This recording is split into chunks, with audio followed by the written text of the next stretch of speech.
Let's go ahead and get started. Meeting is being recorded. So welcome everyone to our first budget committee meeting of the year. We certainly appreciate everyone being here tonight to help us with a very important process. I'm going to try and share my screen.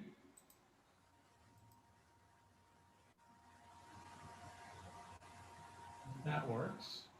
Chief, would you like Holly to do roll call? That's coming up. Okay. Okay, everybody see my screen? Yep. Okay. Let me get this out of the way. There we go. So I'll call the April 8th Western Lane Ambulance District Budget Committee meeting to order. Some Zoom suggestions for our participants. It helps if you mute your microphone, keep the background noise down. Of course, during roll call or during any votes, or if you have a question or comment, of course, unmute yourself. My computer does have the habit of freezing every once in a while during a Zoom meeting, so that happens. I'm sure somebody will let me know and I'll back up and repeat what I said. If your computer freezes or you lose connection, let us know when you get back in and we can bring you up to date. If you can't get back in, call Dina and we'll see if we can get you reconnected either via computer or just have you phone in. So we'll be using Robert's Rules of Orders for this meeting. Use the raise your hand tool if you would like to speak. I can't see that on my screen. So if you raise your hand, it doesn't make any difference to me, but Dina will be watching for that and other staff members. If we do miss your hand, please just speak up. And it's more important that we hear what you have to say than we look for your hand. So just as a reminder, all discussions about the budget between committee members must be in a public meeting, and that's what we're doing tonight. You're always welcome to approach staff with any requests for additional information or explanations. Okay, can we have a roll call? Miss Holly. All right. Directors, Director Murphy. Here. Director Russell. Here. Director Webb. Here. Director Yesney. Here. Director Farnsworth. Here. All right. Budget Committee members, Jody Armara. Here. RJ Pilcher. Here. Joel Marks. Tim Salisbury. Here. And Vanessa Buss. Here. Okay, our quorum is at least 6, and so we have a quorum. So you received the budget package and our budget message, and I'll go over some highlights from that message. But first of all, I want to start by acknowledging tremendous work by Dina and her staff to bring a lot of clarity to our financial position. But I think it's important to remember that all the hard work by staff to prepare these budgets has to be multiplied by 2 since we have 2 districts we're running here, really 3 when you include the authority.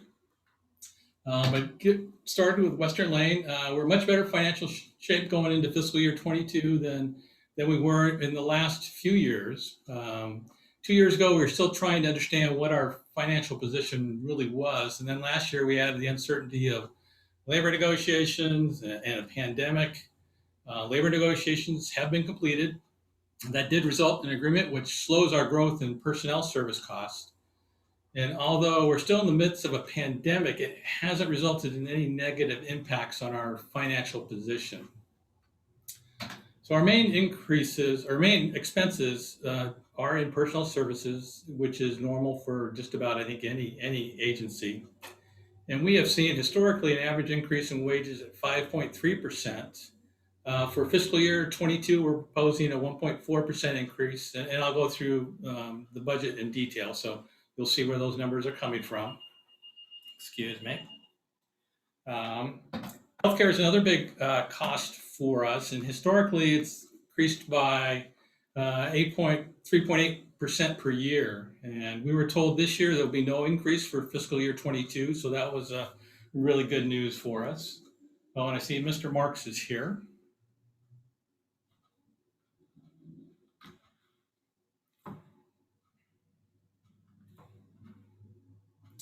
So we'll let Joel get in. We continue to budget conservatively with respect to transport revenue, which has averaged 1.7 million over the last 5 years. And in fiscal year 20, we came in at 1.9 million for transport revenue. And for fiscal year 21, our current year, it looks like we'll be even higher at about 2.1 million. So we did budget 1.9 million for fiscal year 22. Again, we're just slowly raising our revenue predictions as far as transport revenue and just being conservative.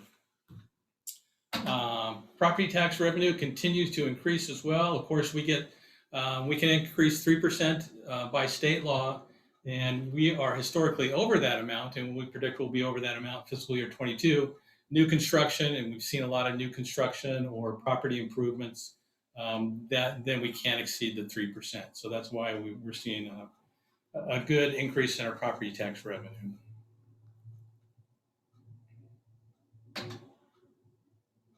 We do have a few minor financial concerns, which we're keeping an eye on. First of all, although we haven't seen any impact to date on our transport revenue or tax collections, it could happen. An extended pandemic could theoretically bring some changes in those areas. Second, we're going to our citizens in November of 2021, so November of this year, to ask for a renewal of our local option levy. The taxes assessed and collected in November of 2021, so this coming year, won't be impacted by the results of the levy election. So if there would not be an impact on revenues for fiscal year 22, no matter what happens in this November. If it did fail in November, the district would probably go back in May of 2022 for another renewal attempt. But if it did fail, we'd probably look really carefully and trying to control our fiscal year 22 expenditures. A third potential impact could be our new strategic plan. We're right in the middle of that process, or starting that process. Depending on the new goals and objectives in the plan, we may have to make some changes in the budget. If the strategic plan does include moving all employees to the authority, I don't foresee any major changes to the budget. We would just move revenue and expenditures over to the authority.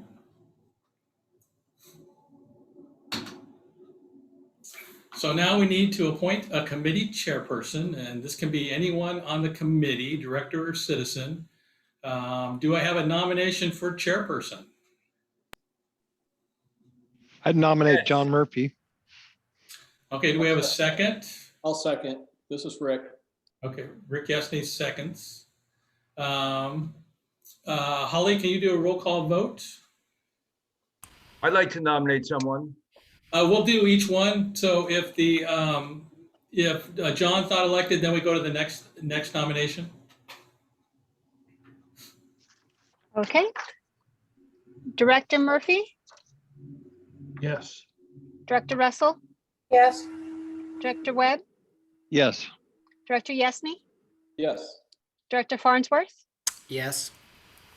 Budget Committee members, Jody O'Mara, Yes. RJ Pilcher, Yes. Joel Marks, No. Tim Salisbury, Vanessa Buss, Yes. Did we lose Mr. Salisbury? I think so. Sorry, yes, I forgot to unmute myself. Okay, not a problem. Okay, it passes. John Murphy is the Budget Committee chairperson. So, John, I'd be happy just to run the meeting, but once we get into discussion, then I will turn it over to you for when we're talking about any budget changes, if that's okay. That's fine with me, Chief. Okay. So we need to approve the minutes of the June 4th, 2020 meeting. Hopefully everybody has a copy of those and read those. Are there any changes to the minutes? This is John Murphy. I'd make a motion to approve as presented. Okay. Is there a Jody, I second. Okay. I second. Okay, thank you. Holly, go ahead and a real quick roll call vote. Director Murphy, Yes. Director Russell, Yes. Director Webb, Yes. Director Yesney, Yes. Director Farnsworth, Yes. Budget Committee members, Jody O'Mara, Yes. RJ Pilcher, Yes. Joel Marks, Yes. Tim Salisbury, I'll abstain because I was not at the meeting. Vanessa Bus. Also abstain. I was not at the meeting. Thank you. Okay, motion passes. The minutes are approved. Dina, has anybody signed up for public comments? No, we don't have anyone signed up. Okay, is anyone in the public? Do we have anybody from the public? No, Yes. I think all we have are budget committee members and staff present. Okay, that's great. So now we're going to get into reviewing the budget. So I've divided the proposed budget into smaller slides into a PowerPoint presentation. There'll be a summary slide for each area. So the line numbers you see on these slides should correspond to the line number on the budget sent to you earlier this week. I just copy and pasted, so unless there was a formula that I didn't see or something, everything should be identical. Please ask if you have any question, you need any information about any of the line items. What I'd like to do is if everyone agrees to it, would be I'll go through the budget, we'll answer any questions, and then we can address any proposed changes at the end. We'll bring the budget back up. We can entertain any changes at that time. If anybody disagrees with that, you can let me know now. Otherwise, we'll just start going through the budget. Okay, we're going to review proposed resources or revenues first. One nice change that I have to make, and there's not that many changes, but one that we did. So we had set aside $450,000 in PERS, and that should be included in our net working capital. Even though we set it aside, it wasn't put in our net working capital. So, and you'll see changes on the next slide for that as well. So that will increase that line to $2,666,883. And then some minor comments on grant income. On line 4, grant income for the all-terrain vehicle. That grant has been approved. We're just waiting for the vehicle to be produced. So once it's produced, then we will get those funds. And on line 6, the MIH program has been funded for 2 years, and we have received that income as well. On line 5, the grant for cardiac monitor replacement is still being evaluated, and I'm hopeful it will be funded, but typically these types of grants have not been awarded to EMS agencies, but we're hopeful. So we don't know if that money is actually going to be awarded. The other historical grant income on line 5, you'll see those should be on, or could be on separate lines. The first was for a seismic upgrade grant, and then the second was for some COVID-related PPE. So those aren't really having to do with cardiac monitors. So our major source of revenue continues to be our transport fees, and as you can see on line 8, and like I mentioned earlier, we believe it'll come in closer to 2 million. It certainly is this year, and it was last year, but we're just budgeting conservatively. Continuing with resources, made those changes with the addition of the PERS set aside. That's on lines 19 and 24. And the change you see from year to year, really it's due to increase in transport revenue, the small increase we see in our tax revenue, and the actual or anticipated grant funding. That makes up the majority of the increase you see from previous years. Any questions on our resources? Okay. Dina, you're going to tell me if somebody's raising their hand, right? So this is Jody. The only question I had is on line 10, the miscellaneous revenue and what that referred to. I couldn't. Great question. Okay, Jody, do you mean the history? No, the 70,000 on line 10. All right. What is that? Okay, so it actually has to do with the history. So let me, because we get this kind of repeated stuff over and over again. So on the first column, line 10, you'll see that there's not an amount. That actually was, I had forgotten to get that amount in there, and that was $80,809. So what that includes is 53,000 of forest and timber sale revenue that we get from Lane Okay. County.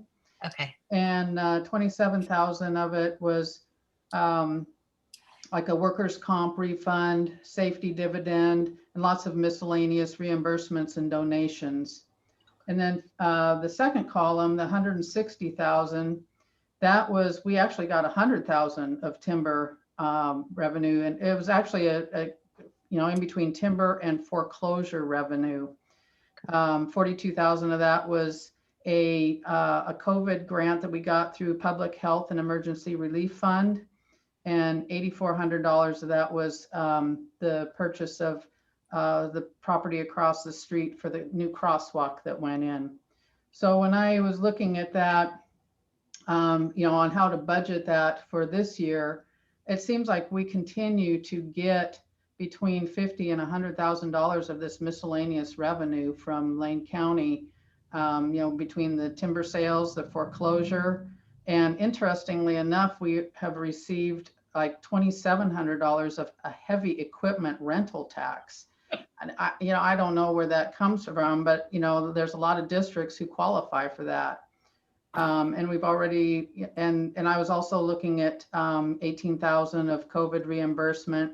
And again, we get the safe dividends, a lot of times we get our property casualty, longevity credits, insurance claim reimbursements and donations. So that's how I came up with that number. Okay. Thank you very much. That was very thorough. Thank you. Great question.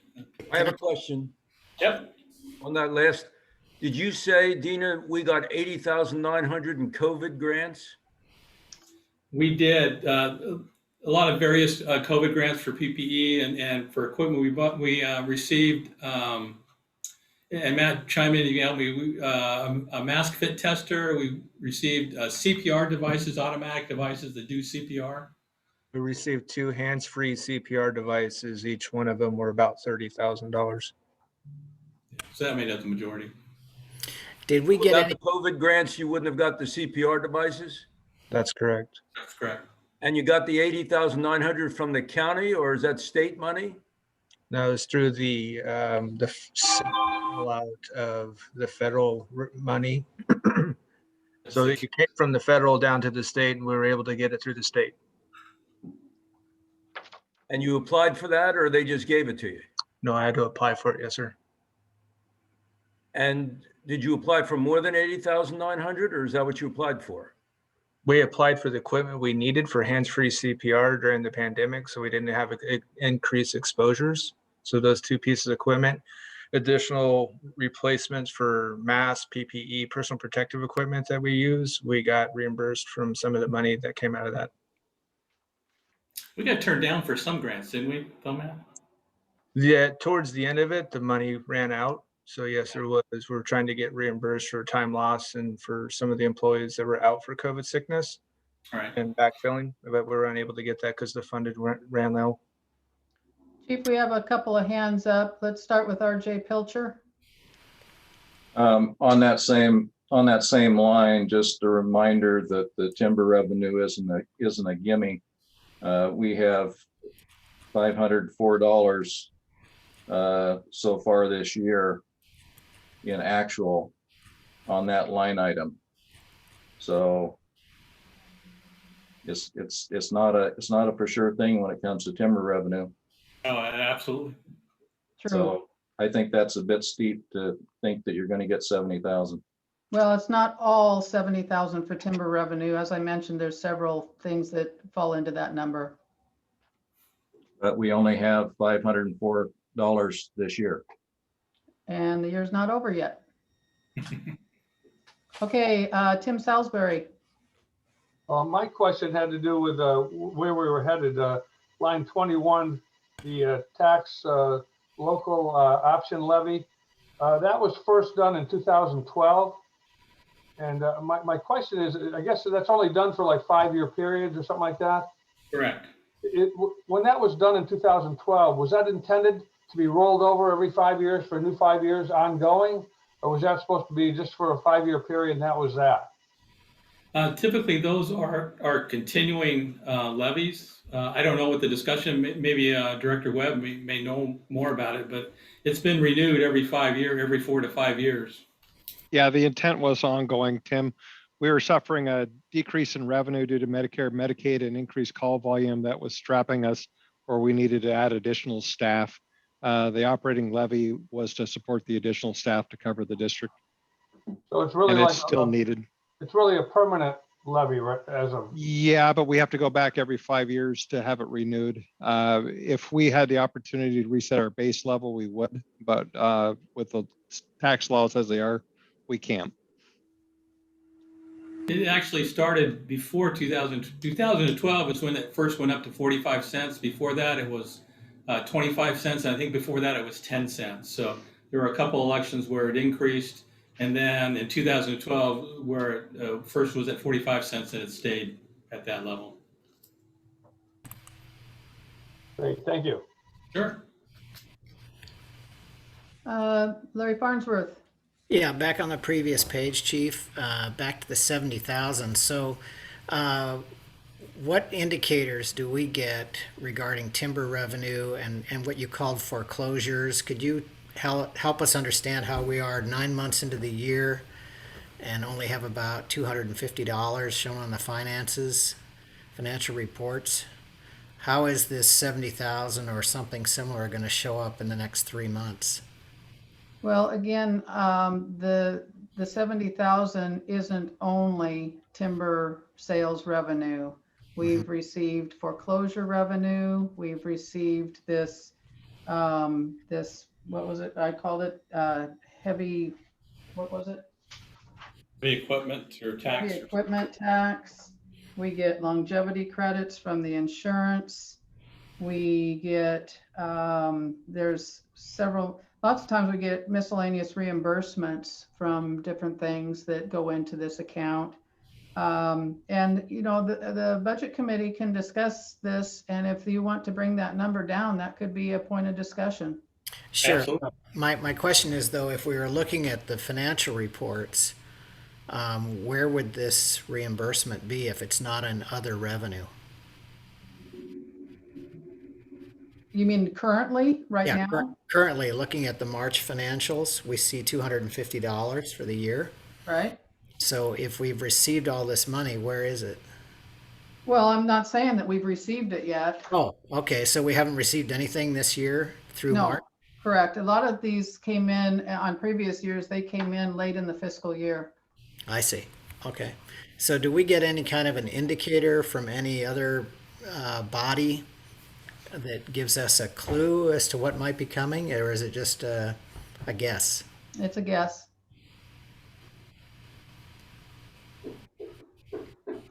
You know, this is Rick. If we look at our current financials with the miscellaneous revenue,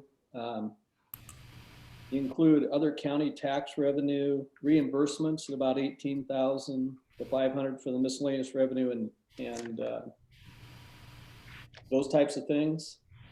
Coronavirus relief grant fund. Those weren't things that we budgeted, correct? Correct. And So- when you look at the other county tax revenue and the reimbursements and the miscellaneous revenue, that's all lumped up into this number under miscellaneous revenue on the budget. Okay.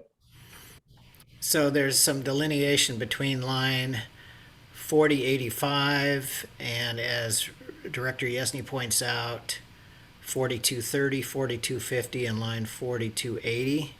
Correct. Okay. And historically, has all that revenue shown up in the last 3 months of the year? I would have to, I'm not sure about that. I don't have that much detail in front of me. Okay. I can speak for timber revenue. That I think that usually comes in May because we get it for school district too. So I think that usually comes in May, and it's a crapshoot. Just to be honest, you never know what you're gonna get. Yeah. Thanks, Judy. Any more questions on resources? Good questions.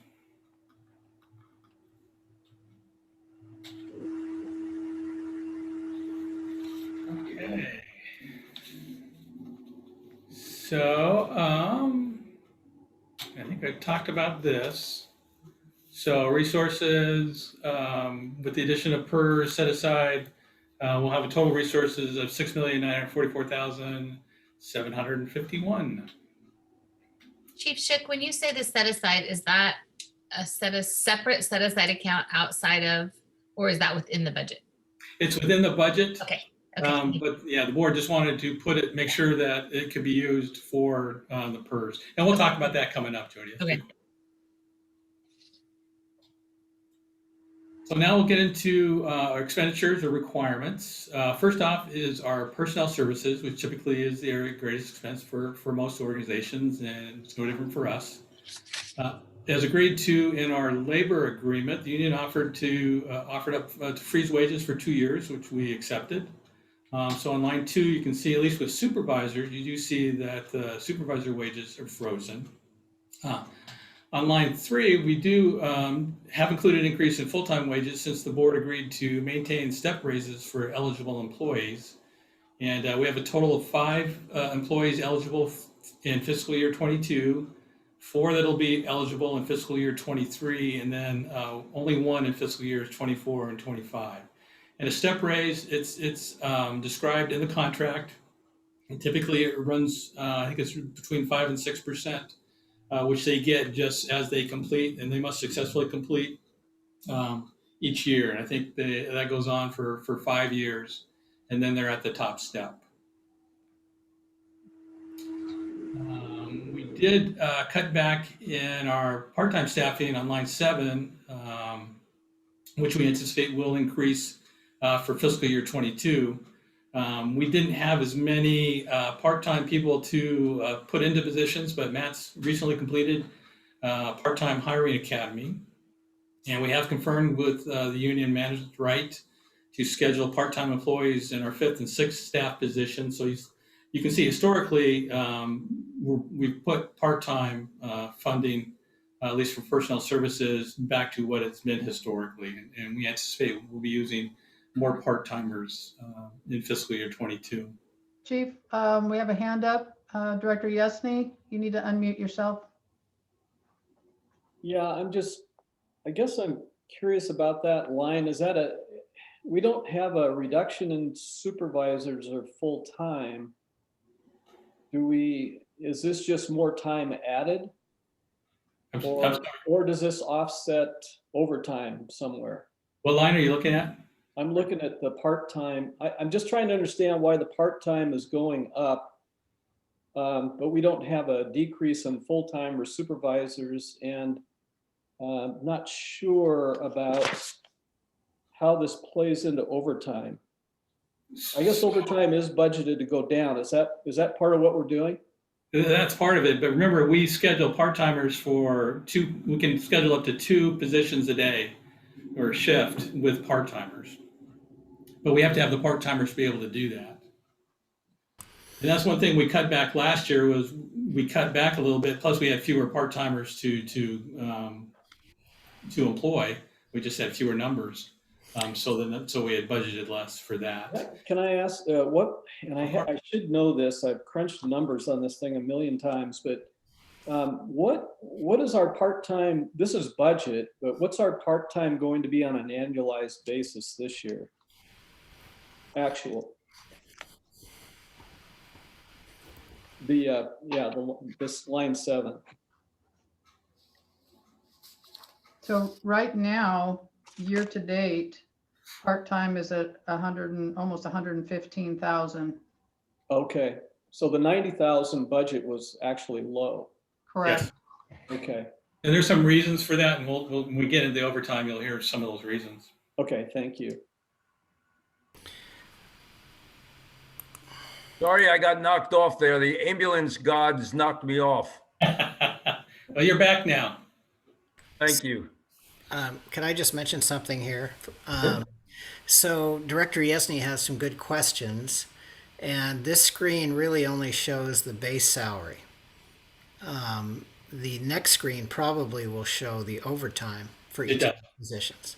It does. It does, right. So Chief, when we look at overtime expense, we kind of have to add the two together.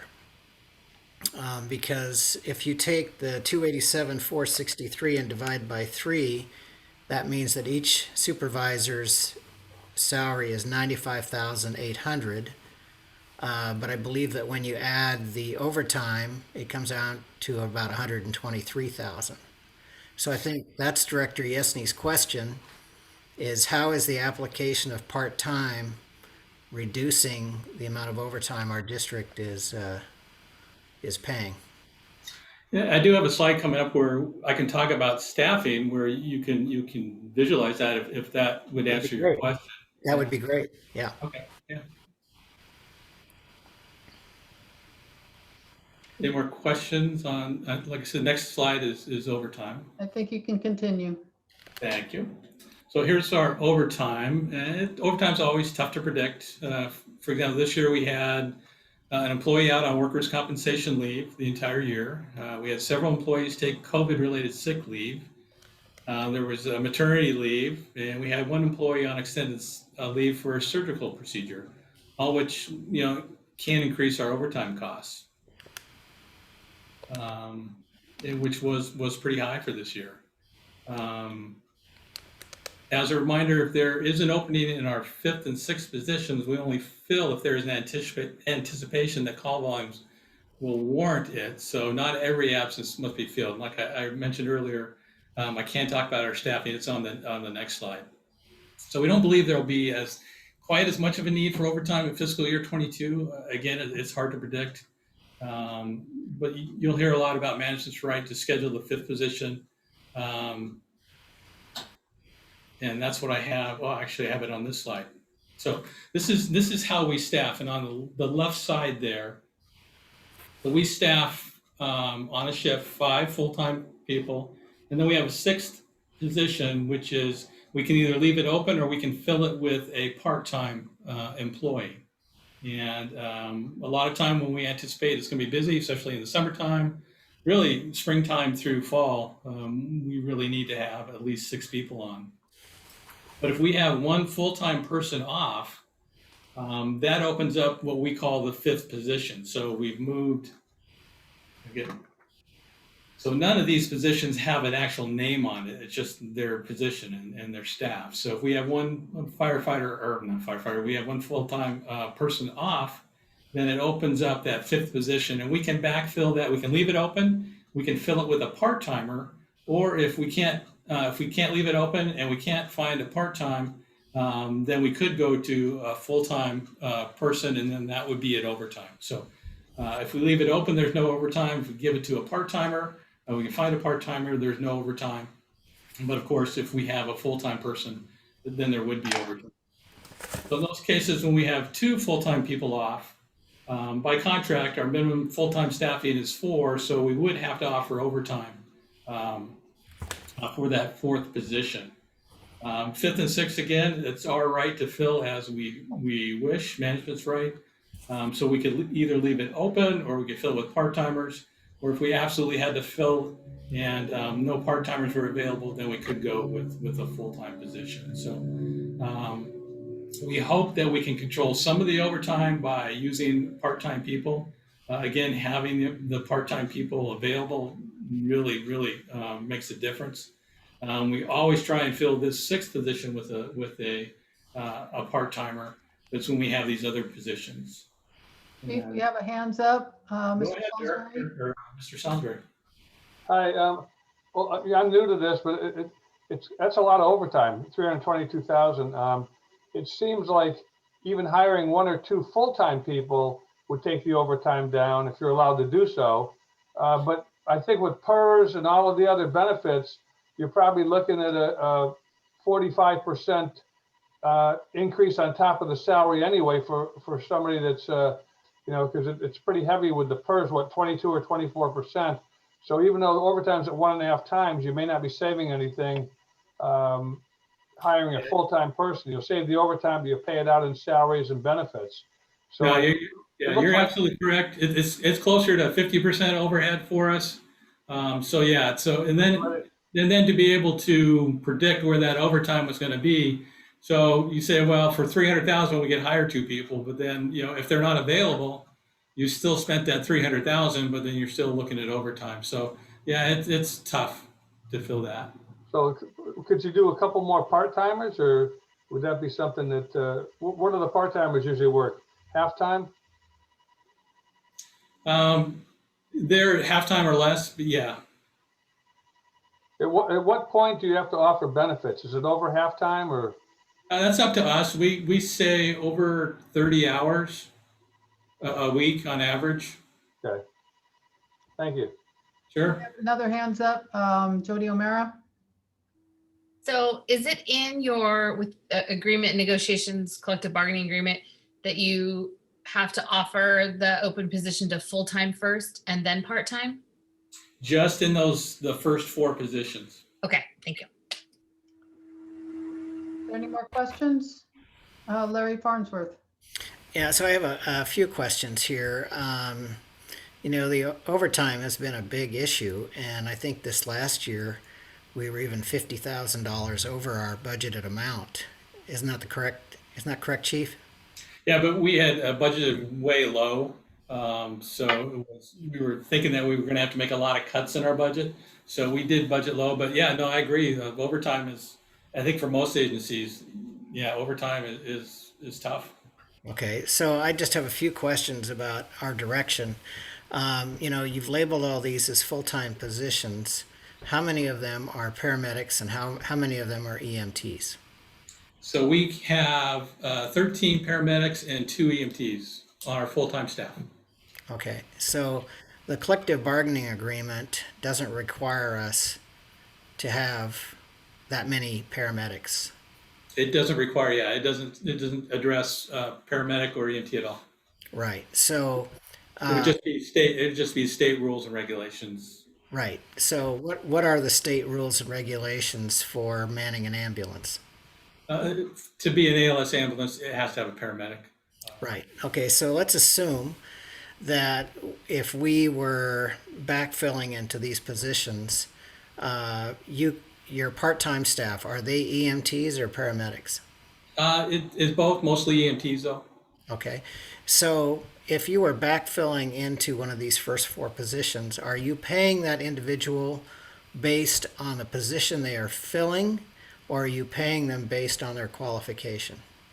So the part-timers have a fixed wage, so it would vary whether they're an EMT or a paramedic or number of years of experience. So it wouldn't be based on if they're filling if we have a EMT off or a paramedic off. So yeah, it wouldn't make a difference on who's off. It's just what their standard rate is. Okay, well, what I'm driving to here is, as a board, we had talked about transitioning to this model of having one paramedic and one EMT in an ambulance. Now, we're overweight on paramedics, and so the discussion was that we wouldn't have any openings for paramedics on our staff. We would only have openings for EMTs on our staff.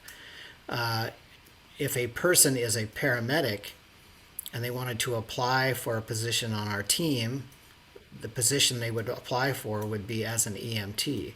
Are we driving the pay based on the person's qualifications that we hire, or are we driving the pay based on the position we have open? And I know that's what you feel the direction of the board was, but I get different feedback from the directors, and maybe this is not the time to discuss this, but I think the other directors, the feedback I've been getting is that, no, they like having multiple paramedics on an ambulance and having a paramedic heavy organization.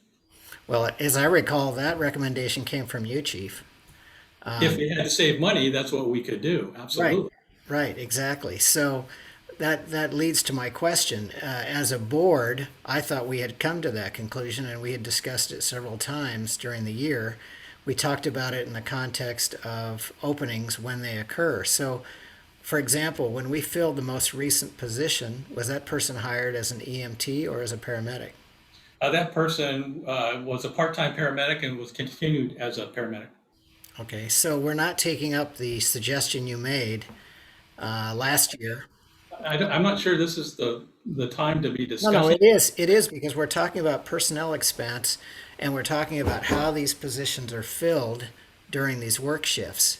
So if we believed and if we followed your recommendation that you made, that we move to a model that had paramedic and EMT on an ambulance, we've not done a very good job of moving in that direction. And I was wondering if any of that was reflected in this budget. It is not, and I don't believe that is the feeling of the entire board. I guess we can discuss that, but I'm just bringing it up because I think it's germane to the numbers you have on this page. Yes, So- Larry, we can discuss that at a board meeting. It's a Right. board level decision. This budget committee is not going to make that decision. I understand. So I'm no not, need to go into depth with it at this meeting. Just bring okay, it I'm up not at a board. I'm not gonna be silenced by you, John. I have two more questions, I'm okay? not trying to silence you. Yes, you are. Just separate what is budget committee duty. Talking Board about member. how these positions are filled and who they're filled with. That's part of this calculation of the pay on these line items and the amount of overtime. So my next question, Chief, it's my understanding that we have 3 shift supervisors, and if one of those shift supervisors leaves, another person steps into that position and receives a 15% increase in pay. Is that true? That's correct per contract. Right. So where in the contract is that? Where is it that it says that someone steps up the seniority list and fills that position? I realize the supervisors get that premium, but I don't recall anywhere in the contract where it talks about work assignments for supervisor positions being filled by untrained personnel, untrained as supervisors, to step into that higher pay situation. Again, I'm not sure that's pertains to our budget, but I can look here into the contract.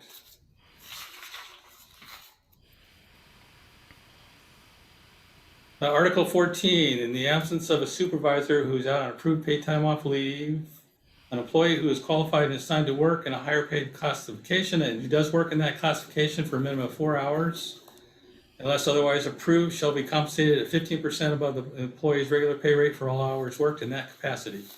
Okay, good. So thank you for bringing that to my attention. So the pay that's included here includes any backfilling for supervisors as well. That would be under, I think that would be, I'm not sure which line that would be. I think it'd be under the full-time, but Dina, do you know the answer to that? Not quite sure on that. Okay, so what we have left unresolved here then is that this district, according to you, Chief, hasn't resolved the question of how they're going to staff an ambulance. If they're going to staff it with paramedics and EMTs, which we already have, or if we're going to move to a model where it's always paramedics in both seats in an ambulance, or if we're going to decide to pay people based on how they arrive at the district as either an EMT or as a paramedic. Would that be accurate? That would be a board decision, absolutely. Right. Okay. Thank you. Sure. You can move on, Chief. Thank you. So here's our summary of wages. Although we do see a little increase, majority of that is from the increase in part-time and then the step raises. Okay. Looking at benefits, you do see an increase in payroll taxes, and payroll taxes it's just a simple formula that we're given, but it went up because we're combining full-time, and part-time together. That's why that number is higher. Medical, dental, and vision went down slightly because we replaced an employee who had dependent coverage with an employee who had only single coverage. And of course, it's important to note that our healthcare premium is the same as it was last year, which is a very welcome surprise. Our overall pension, per pension cost has gone up. Our contribution rate did increase, and we knew that was coming. But we also included in this our MIH physician, which is a single paramedic, and our part-time employee contributions, who are also eligible for PERS. So some of that increase, and I don't have the exact breakdown, but some of that increases are annual or biannual PERS increase. But then some of the increase is due to adding all our PERS costs together. We've added Could you restate that, Chief? Did you say there was a physician in there too? a paramedic position or MIH position. I'm sorry, I couldn't understand you. You said position, not physician. Position, yes. Okay, thank you. So Chief, that, yeah, Director Yesney has his hands up. okay. I'm sorry, I probably should wait till the end of the slide, but on the PERS increase, there were two different rate increases.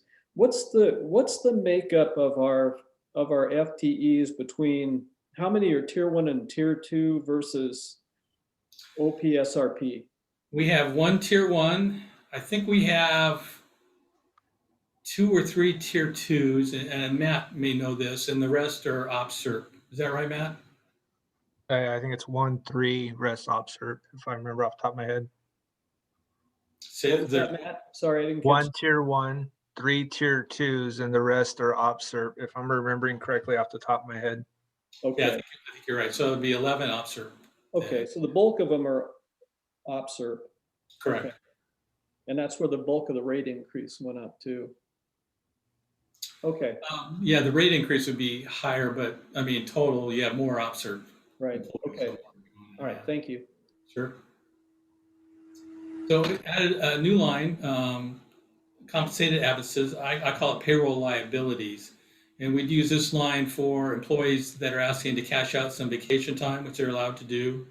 Or if we have an employee retires and we'd have to cash out all their accrued vacation time, unused but accrued, we would use that. And we haven't budgeted for that in the past. It's just been added on to our personnel service wages. So would like to start budgeting for that. I don't believe that we'll come close to 50,000. And I don't see us adding to that every year. Maybe as it drops, we can consider raising that. Director Yesney? Yeah. Rick has his hand up. Yeah, I'm sorry.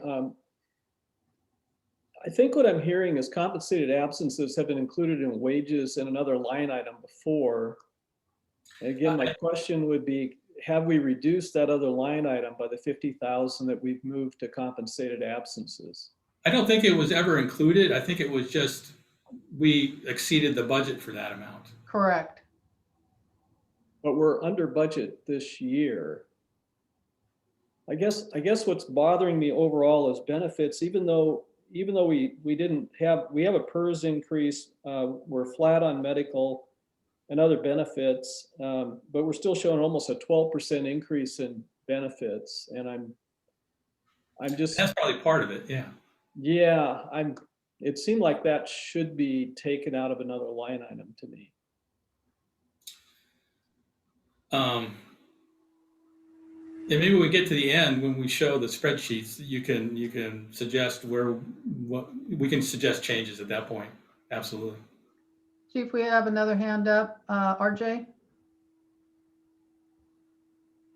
RJ, you're muted.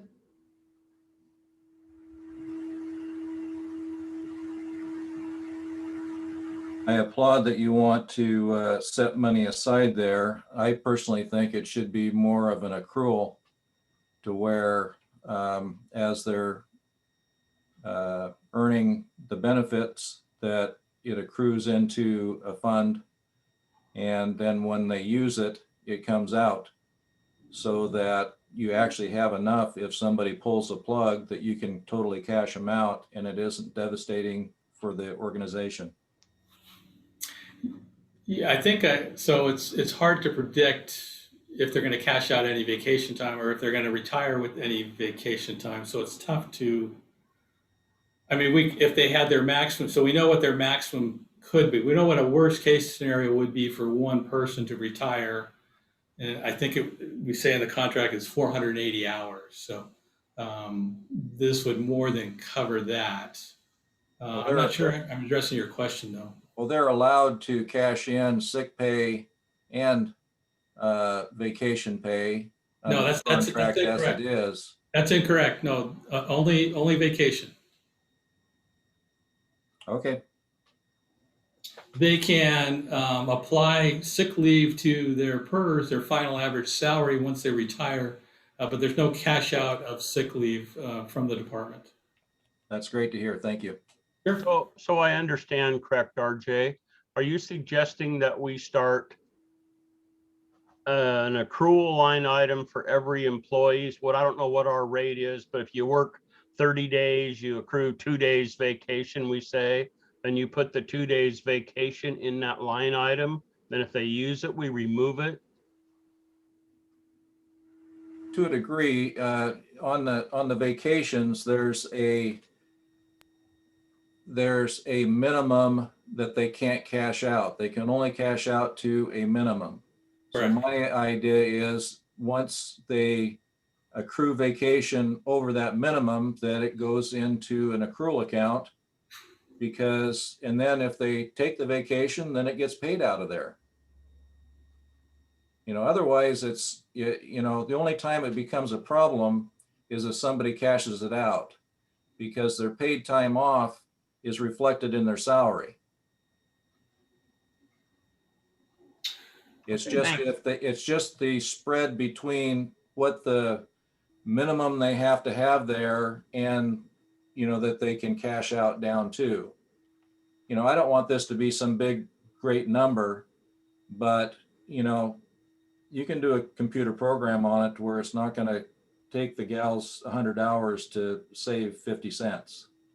But it would have that money set aside so that if somebody wanted to cash out, the money's there.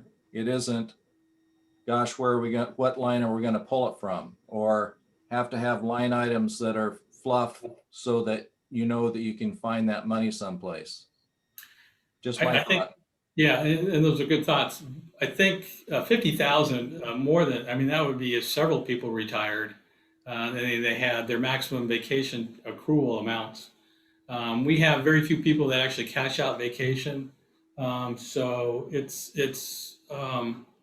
doesn't get used a lot. For example, I think 480 hours, a supervisor, the highest hourly rate, we're probably talking $15,000 they would cash out. And so I think the 50,000 I'm comfortable with that number. I wouldn't want it to go higher than that. I don't think we need to, and I think it's going to drop over a couple of years before we'd have to think about replenishing it. So Rick, you still have your hand up? Oh, I do.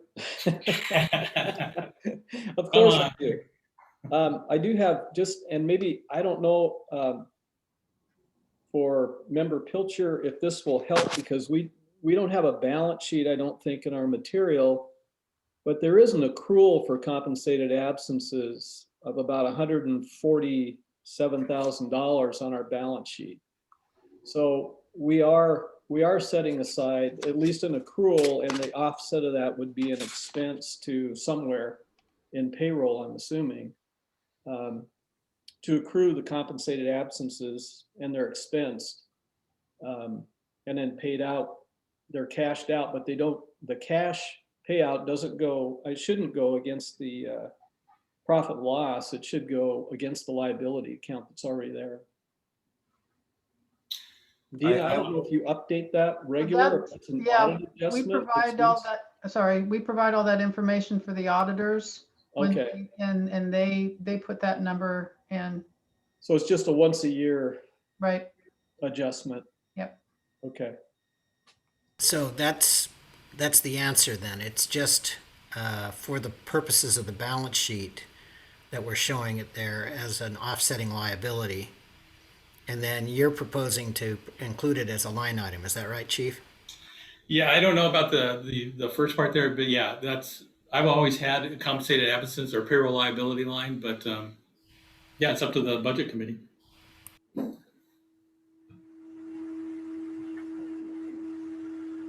I don't see any more hands up, so I think you can move on.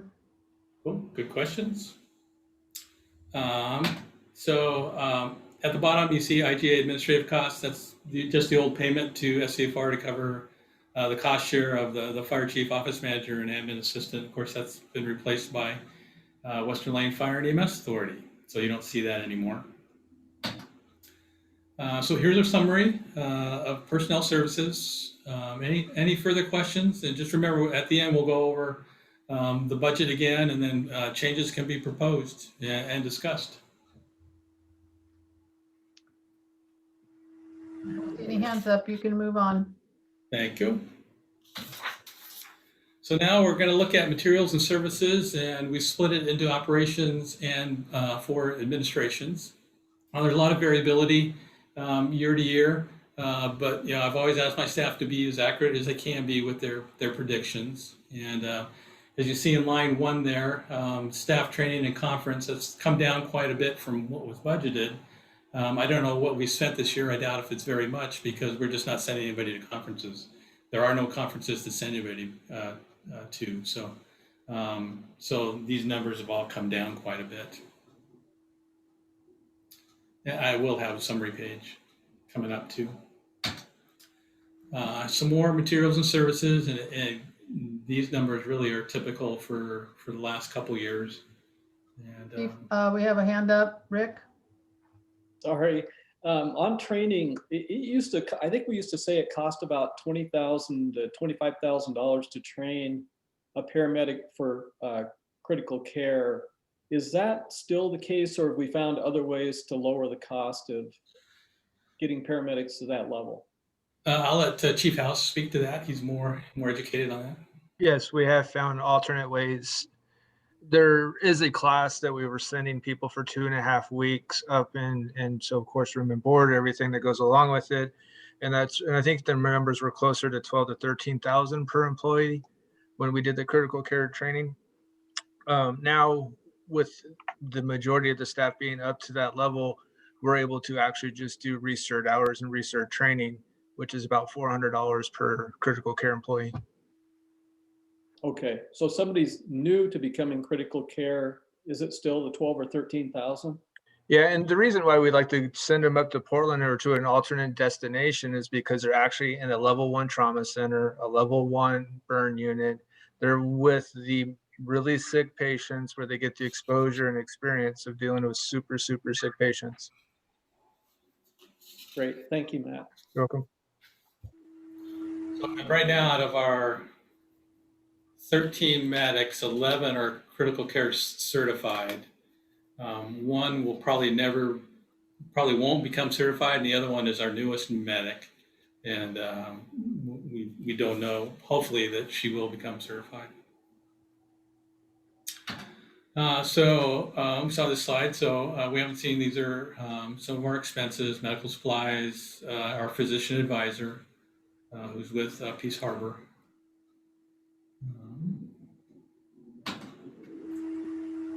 Continue with the materials and services. One change, which I haven't noted here because we just found out a couple days ago, is our 911 dispatch fees, and that's on line 15, the PSAP 911.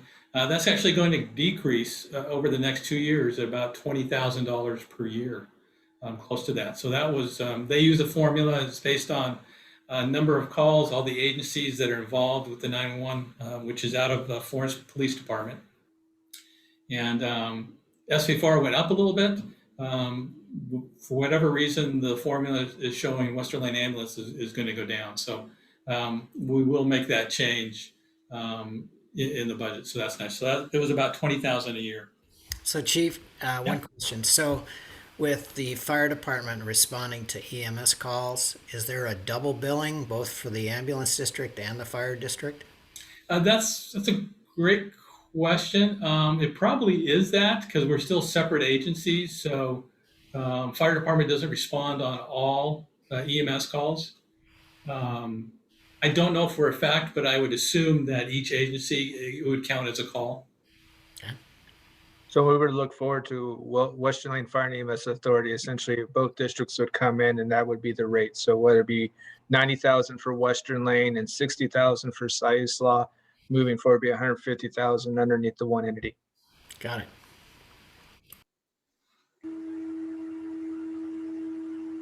So any questions on material service for operations? Oh, here I have here is the summary.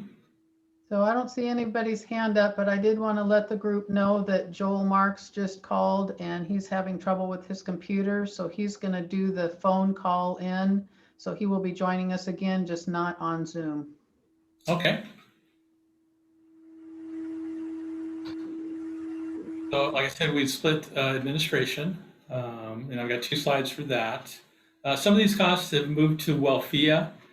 So yeah, you'd say the costs have gone away, but then it would be captured in the cost to Welfia. And then RC Joel iPhone wants to get in. All right.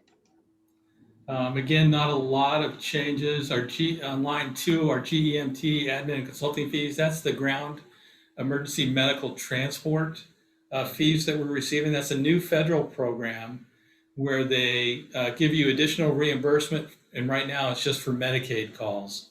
I think the previous year was about 70,000. And this year we received, it was close to 80,000 that we received. The state takes a cut, and that's not negotiable. They decided they're going to take, even though it's from federal to us. And then we also have a company that's working with our billing company to make sure that we've submitted all the correct information. And I don't know how long we'll stay with that company. The information we have to submit is extremely complicated. And so we're still making a profit off of this, but at least for the next year, we'll be using that company. And nothing else. Some of the IT services, like I said, like on line 10, we've moved that to Welfia. Chief, we have a hand up. Jody? He just answered the question. Thank you. Yep. Sure. Another hand up, Larry? Yeah, Chief, so this is the match that we provide, right? We provide we have to provide the state's match to it, and then it's paid back to us.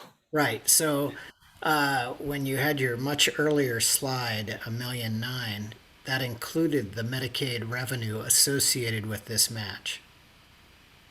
It does not. It does not. Okay. No, that's on a separate line. Okay. Let me verify. Let me look at the budget real quick. Yes. GEMT is a separate line. Okay. Which line is it? 9. On the front page. I see it. I see it. So it's 70,000 received for about 22,000 expense, right? Correct. Okay. Thank you. Did you say that reimbursement went to 90,000 in your write-up, or am I thinking? We received 2 payments this year. Mhm.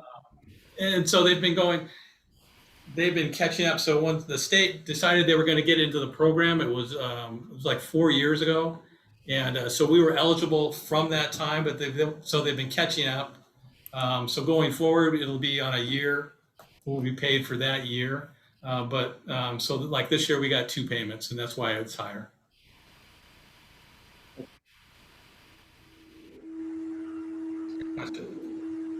Hey, Chief, I think you can move on. Okay. So a few year-to-year changes here. For one, we have board election coming up. Even though the election is this fiscal year, the county will charge us. We'll get the bill in the next fiscal year, and it's $3,000 this year. It's about $1,000 per position. 2 years ago, we had 2 positions open. This year, we have 3 positions open. We have cut back on a union negotiation. That's hopeful on my part. I'm hoping that we can spend a little bit less on labor negotiations next year. We've increased payments to our billing service, and that would only be paid. So as we have more calls, we anticipate we're going to have more calls. Our billing costs would go up. This year we budgeted 51. We're about 80%, so we're a little bit over budget. 70,000 may be a couple percent high, but again, if our billing costs are going up, then our revenue would go up as well. So that would be good. We have a hand up, Jody. So is the billing service a contracted service that you contract with and they do all the billing for you? Correct, and they charge us per call.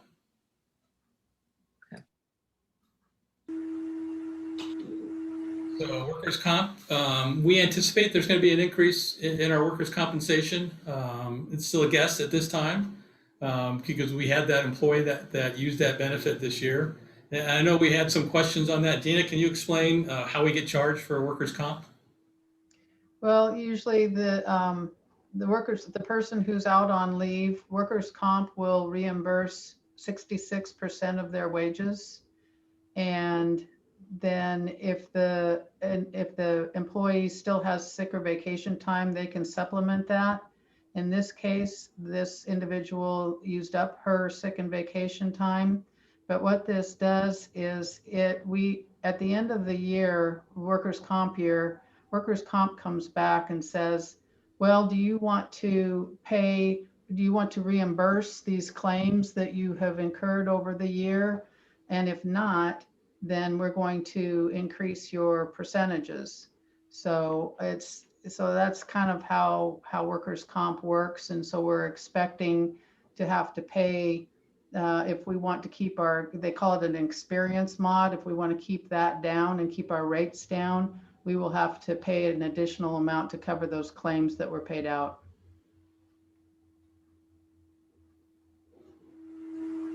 Okay, and then we have WellFIA costs on line 21. And I have a slide coming up. We'll go much more in depth on WellFIA and the cost for that. I know the budget committee hasn't, or the citizens on the budget committee haven't had a chance to comment on that, but we'll have that opportunity coming up. We have a hand up, Jody.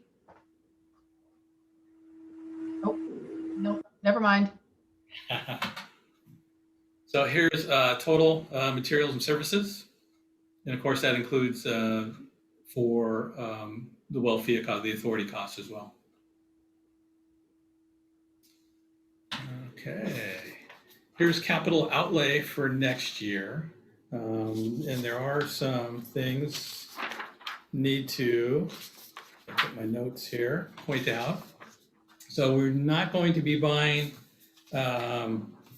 cardiac monitors this year. We submitted a grant to cover that cost, but we won't know until probably the end of the calendar year, so in the next fiscal year. So we won't, that 170 there won't be spent the current year, but we do have it next year, and that's the grant cost. And we're going a little bit higher. We've requested a couple extra monitors.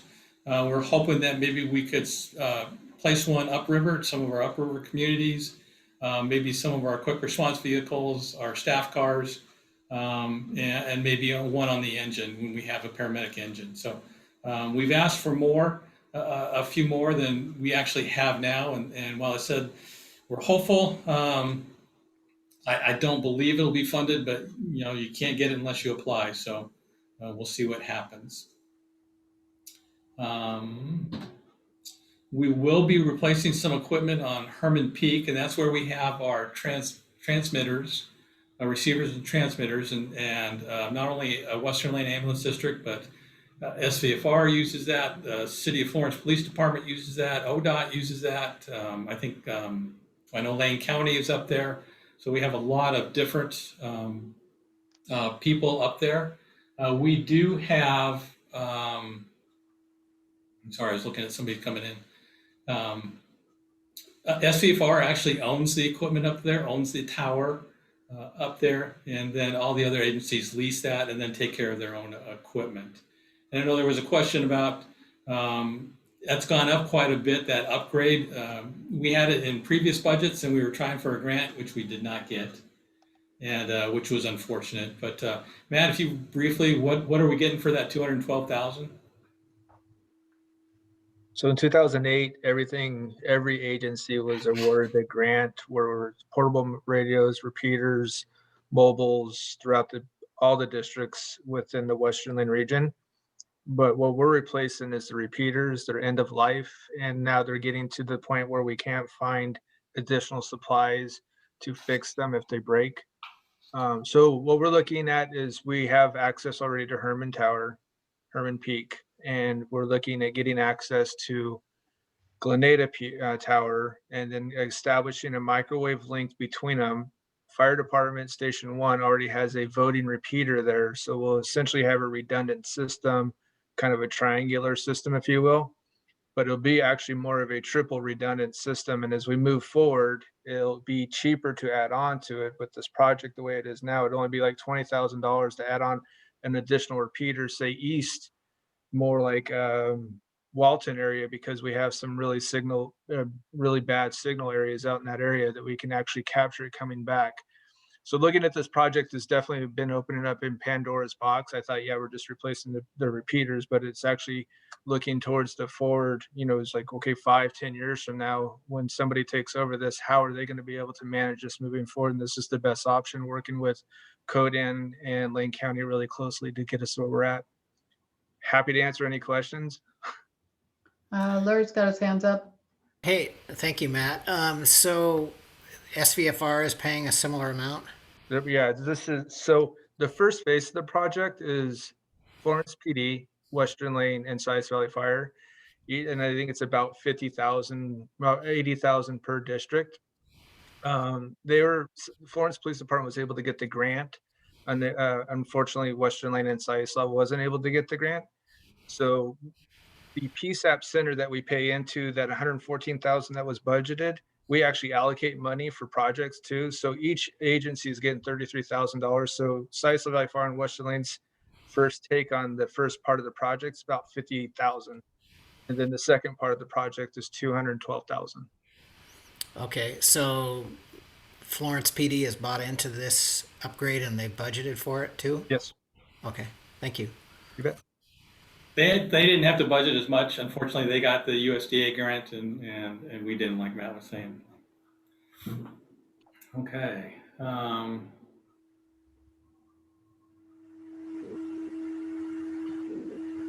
Here's an updated capital projection plan, which we use. It's just for planning purposes. And again, this is just a projection. If you were to compare this version with the one I showed last year, you would see some changes. And it changes every year because it's just a planning tool for us. A perfect example is in the fiscal year 21 column. I'm showing actual expenditures, where on the page before you saw the budgeted amounts for the year. And another example, this ambulance that we're planning in fiscal year 23, last year we were planning on it in fiscal year 22. The ambulance to replace is still running great, so there's no reason to replace it yet. We also had these monitors that were supposed to be replaced in fiscal year 22, but we're hoping for a grant. If that doesn't come through, then we'll be looking in fiscal year 23 to replace those monitors. So total expenditures are going to vary each year, depending on whether you're purchasing an ambulance that year or not. So it's really, we're just guessing, but we're trying to look out as far as we can. And we know we're going to need new ambulances at some point, and these, again, are just educated guesses. We do have, and as we see, we do have a generous capital fund. So I'm recommending that we gradually reduce it to about around 300,000, and that could be plus or minus 100,000, or maybe 300 to 400,000, which you show here on this bottom line. I know when you get out in fiscal year 28 and beyond, we're getting below that. I'm not really concerned with those last few years. We'll certainly address it when we get closer, if that's the number that we want to be at, the 300,000, 300 to 400,000. We could increase the amount we're moving from general fund. Our costs may be different than anticipated. So there's a lot of unknown that goes in there. And, we don't know if an ambulance is going to cost 200,000. This is just, predicting that there will be more expensive increases. We don't know. Maybe we'll have electric Tesla ambulances out then. That would be nice to see. So Okay, Chief got a hand up. Rick? Yep. That was a great ambulance shot, by the way. I like that electric ambulance. Thank you. Chief, if the cardiac monitors, for instance, if those get grant funded, would that expense not show up in here? Then we would be In other It would words, not show up in this capital projection. This is just a planning tool. It would show up in the yeah. budget. Which, So and we something have like that could make that more like be over 500,000 and still in fiscal 23, right? Oh, yeah, absolutely. If it got funded. Yes. Okay, I'm just trying to, some of the stuff, if it gets grant funded, would keep this fund intact. I guess that's the point. Yeah, and it's, I mean, we'll try for grants on a lot of these items, you know, and so it's hard to predict what grants will be available, what grants will be funded, but yeah, we're always looking for grant opportunities. Typically, you can't get an ambulance on a grant, but these other items, you know, you never know. Okay, RJ has a question. Sure. You know, I realize that this is just a tool, and it just, because you don't know when you're actually going to replace this stuff, but it kind of gives you an idea. But I think it should be accurate. I think it is. It's as accurate as we can make it. Well,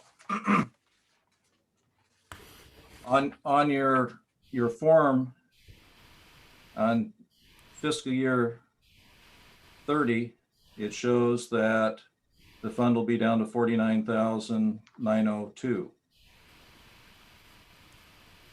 Is that correct?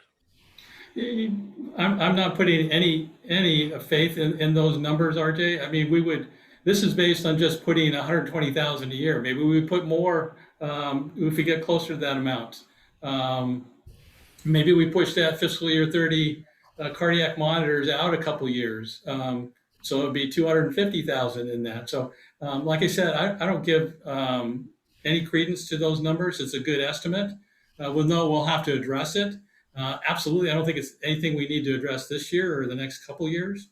But it is one thing I want the directors and the committee to talk about is, you know, should we have a target for a capital fund balance, and how quickly should we reach that? How much should we put per year into that? Well, you have an average expenditure of 193,000, where if you do the math, it's actually 212,000. If you actually, I noticed in the budget, you don't have the 120,000 going in this year. Which we will talk about. That's coming up. Okay, but if that's not funded, given the 0.1% return on the investment, given 120,000 the rest of the years, by year 29, you'll be down to, you will not be able to fund the 250,000. You'll be 18,000 short. So to get to your, we would never get to that point, RJ. That's what I'm saying. The board would address that. Well, I guess we discussed the 120,000 because I don't see the rosy picture on this fund by not funding it this year. So I guess when we get to that, we can discuss that. Sure.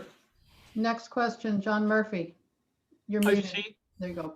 I see here, Chief, on our 23 year, the cardiac monitors.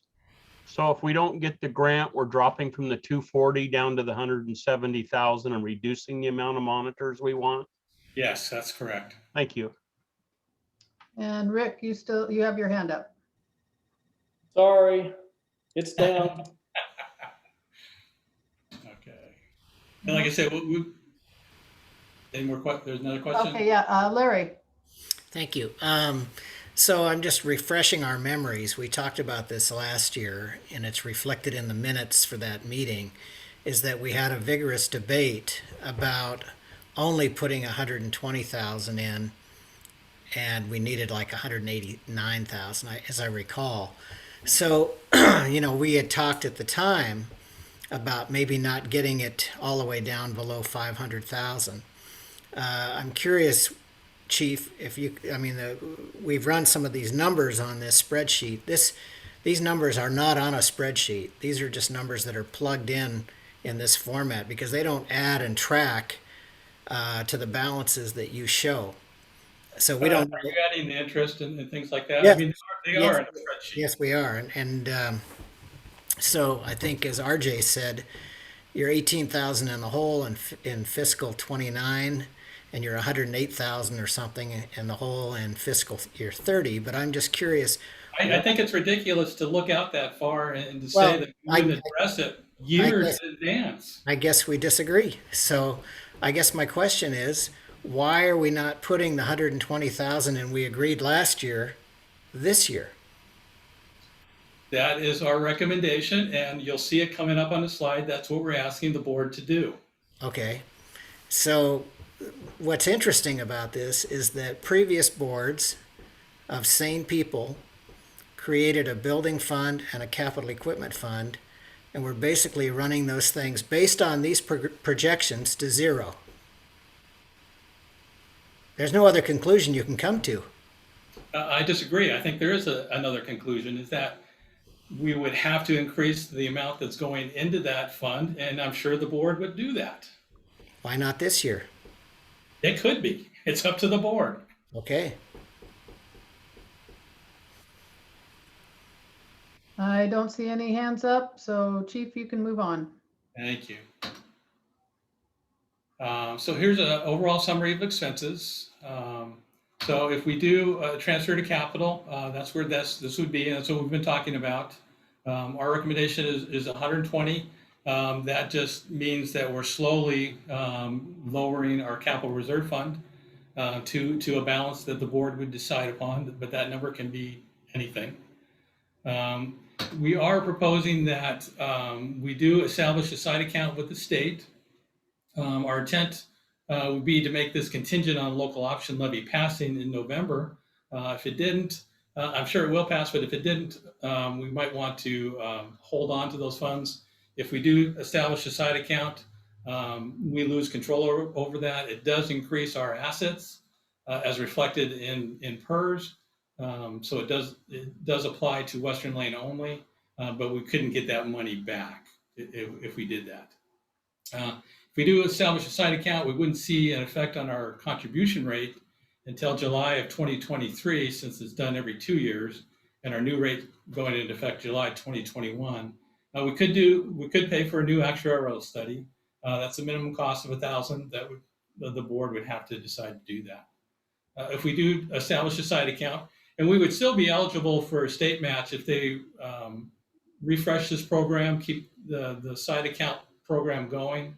And there is legislation going through in Salem now to do that.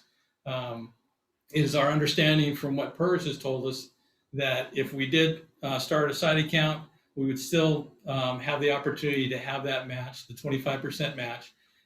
If they release that fund, if there were enough funds when they got to our position on the waiting list, we would get that match. But we'd still get the benefit of having at least the 100,000 there, or the 400,000. And that would leave us 58,887 remaining in our PERS reserved for future expenditures. Remember, we had put 450,000, but then we had also put the extra funds that had come in for the payment on that crosswalk where they had taken some of the property. I think the decision from the board was to just move that into the same RFE, reserve for future expenditure line. Chief, we have a hand up. Tim? Sure. You're muted.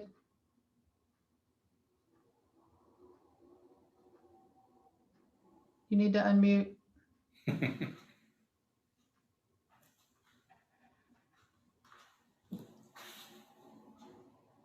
All right, you're still mute. Oh, there we go. Oh, there we go. Yeah, the 120,000 that we were just talking about previously in the last page, the transfer to capital reserves. I see it over here on the supplemental budget for this year. I don't see it on the proposed budget. And I thought, Chief, you just said that you were recommending to do that, at least 120,000. We are. It just wasn't put in the budget. We'll still make that decision, and that'll be a decision we can come to tonight, or if we have to have another meeting. That's our recommendation. At least 120,000. We are going to spend more than that each year. We realize that, but I think it helps us to to lower that capital fund level. Yeah, and what Larry was talking about, I kind of agree that, if one year, like you have a good year, like you did this year, you may want to raise it up to 150 or 200,000 or something. When you Yeah. have the good year, the next year you raise it up, just to make sure that you don't run out of funds down the road. Oh, absolutely. It'd be a decision that has to be made every year during the budget process. Okay, thank you. Sure. Larry's got his hand up. Okay. Chief, for those of us that are not familiar with the unfunded liability that we have with PERS, maybe a quick moment of explanation. The reason that the board set aside this 400,000 was so that we could get a state match of 25%. And that combined money would reside in a state investment account, and those earnings would help offset the increases that we face from the state government to fund the unfunded liability that we have. So this was a vehicle that was designed by the PERS agency and our legislators to give us a way to mitigate the steep increases in PERS rates that we might have down the road. So the board decided to have this money available, get the match, put it in this investment account, and use those earnings as a buffer, if you will, against steep increases down the road. And so what you've suggested is that if the levy did not pass, that your recommendation is that we not use it for that purpose and instead use that to fund operations. Is that correct? I would say I would hesitate to give control of that money to the state. I don't know that we'd need it for operations, but that would be up to the board to decide. Thank you. Sure. All right, John has his hand up. I don't know if this is the appropriate time, but the chief might know and Larry might know. If we give the state PERS a side account, is it like the investment pool that it is not guaranteed and we could lose that money? Does anybody know? It is invested, so I don't know that. I mean, if we lost it, that means the whole retirement system would have lost it as well. But we were hesitant to transfer money out of the local institutions to the state because it wasn't guaranteed funds. And is a side account the same thing? Do we know? I think that's different. I think Chief is right. They are two different funds. The side accounts are invested in the same equities as our major PERS account. So if they lose the total PERS account, everybody's going home with nothing. But what we were talking about at the last board meeting, that was a different type of mutual fund with treasury securities and didn't have, any federal bank guarantees. So the question on this is, and will be a question for the board when that match is available, if we'll take up that opportunity. Now, Chief, could you reflect on what it's done for SVFR? They did get a match. Yeah, they put in 300,000 and received 75,000 in the match, so 375,000. And I believe they saw a decrease in their rate because the timing was just right. It's like a 3% decrease in their overall rate. Right. So maybe instead of being 25%, it's 22%. Is that what you're saying? Yes. Okay. So in some ways, this resembles any grant we might apply for. We put up some money, somebody else puts up some money. It's to cover a liability, just like purchasing something like an ambulance or cardiac monitors. It's the same kind of deal in that it will help mitigate future increases. Yeah, and I think Director Farnsworth, it's also, you mentioned that it earns the same amount as the PERS investment. So that, I looked it up, and that's averaged over 8% a year over the last 10 years. And we're making, 0.1 in a savings account. So we kind of get further behind that way too, where we don't earn as much as that fund earns. I agree. It's, but they're two different pockets of money. Are you talking about the bank account, the money market? No, I'm talking about the PERS site account. Oh, I agree. I totally Yeah. agree. Yeah, if we put that, if we put this 400,000 in the bank, we make 0.01. And if we put it in the PERS account, as you say, Director Yasny, it makes about 8% a year, plus the 25% match. That's like an automatic 25% rate of return. And it counts as a direct asset on our balance sheet and helps reduce the 3.4 million that we owe an unfunded liability. So it's a key important program for this board to consider maximizing. And staff's recommendation is that we do the side account with 400,000 even without the state match. There's no promise that they'll have funds for that. It is going through legislature right now. I've been talking to Boomer Wright, our state rep, brought him up to speed, and I told him how important that was to us. So I'm hopeful that we will get that 25% match. But and from what I hear, the state has excess funds, so I'm hoping that they will reinstate that program. Mike Webb has his hand up. Go ahead, Director Yeah, Webb. just to be clear, that money is at risk. It is not guaranteed. It can go up and can go down. So that's In that. 2008, their earnings was a minus 27%, but that was the whole market. And it's got as high as 19.5% in 2009. And the one thing I would be concerned about with putting it in the same fund as the PERS fund is all of our eggs are in the same basket. So if PERS goes down, we go down. If PERS goes up, we go up. But we don't have any diversification. But it is not insured there. Okay, Chief, you can move on. Okay. I got a Wait, question. hold on. Larry's got his hand up. Sure. Can you help us with the reserve for future expenditures? I know the PERS UAL, that's what we got for the crosswalk, right? 8,800. Okay, and so there's another 50,000 in there. Yeah, the board put 300,000 one year and then 150,000 the first year. Right, right. So that's the 400, is that right? Correct. Okay, Well, so that's the four out of the 450. 450. So 50 of that, 400,000 is your recommendation now for the side account, Yes. holding back 50,000 plus the 8,000 from the sidewalk. Yeah, the original intent, I think, of the board was either take advantage of a side account or PERS rate increases. Gotcha. Okay, so then the question I have about the next one is reserve for future expenditures, MIH expenses. Now I realize the MIH employee is ours, but that's a hospital program. And so I'm wondering what obligation does the ambulance district get? What benefit do we get from this program? I think it's a fabulous program. I think it's great. But And we'll talk about that in just. Okay, so I'm just confused why it would recommend for future expenditures.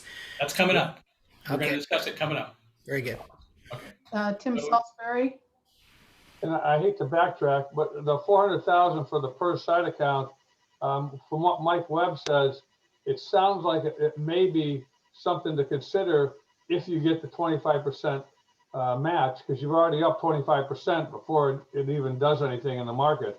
But if you're not getting the 25%, then it's probably something you really want to look at and say, maybe not, depending on, what the market's supposedly going to do next year or whatever.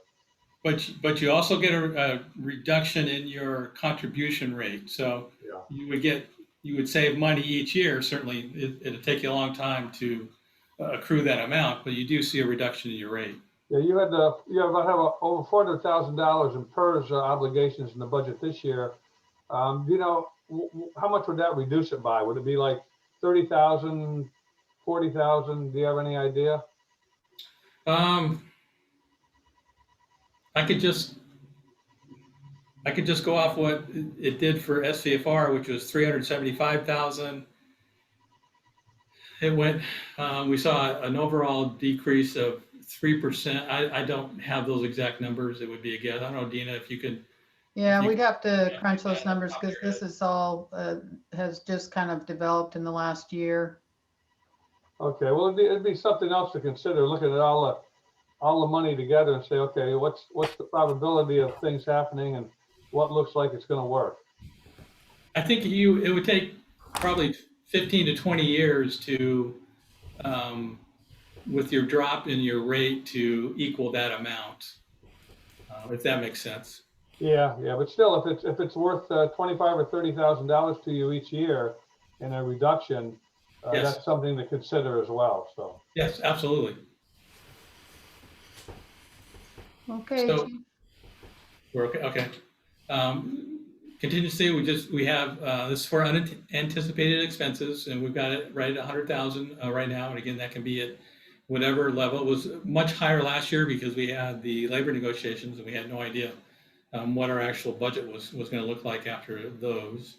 I'm comfortable with 100,000, but that can be changed to any amount.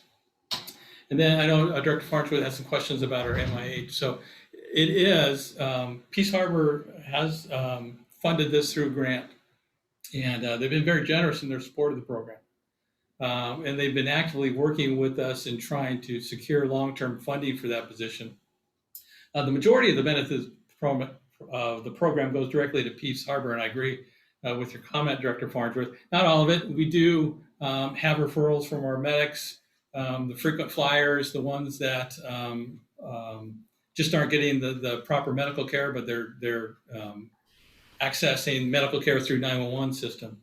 So we do have some benefit there, but again, the majority of the program does go to Peace Harbor. So I think I'm confident they'll work very hard to keep this funded.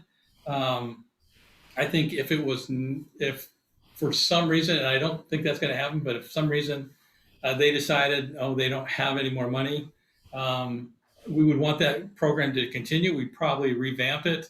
It wouldn't be following up with discharged hospital patients. It'd be more seeing some of our frequent flyers. We could possibly even move the position to fill some of the open daytime paramedic positions, since it is a paramedic. Use more as a line response person. We are working with the Medicare providers in our area. Most of our patients that we see are Medicare patients and would be directly, we would directly impact their patients. So we're working with Pacific Source. We've had several meetings with them. They're very excited about the program. So we're hoping that we can, I'm hoping this is not going to be needed. I just don't know if we're going to be left in the lurch, funding runs out.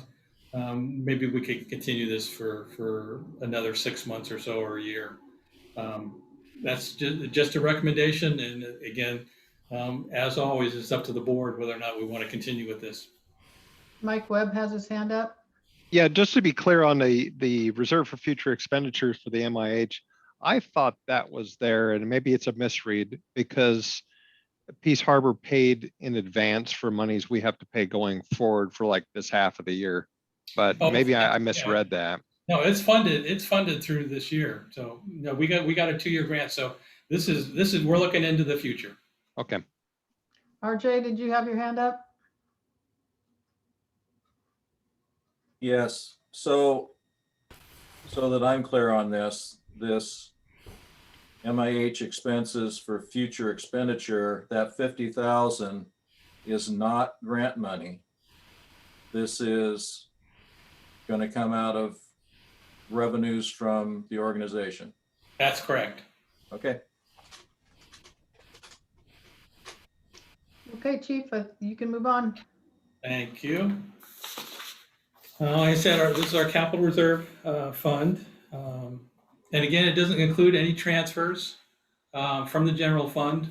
That's something we would like to see happen. But again, that's going to be up for a discussion by the budget committee. And we've gone over this, I think, in depth. All right, Rick has his hand up. So Chief, I'm a little confused about the 120,000. So would that reduce the 234? Is that what we're saying?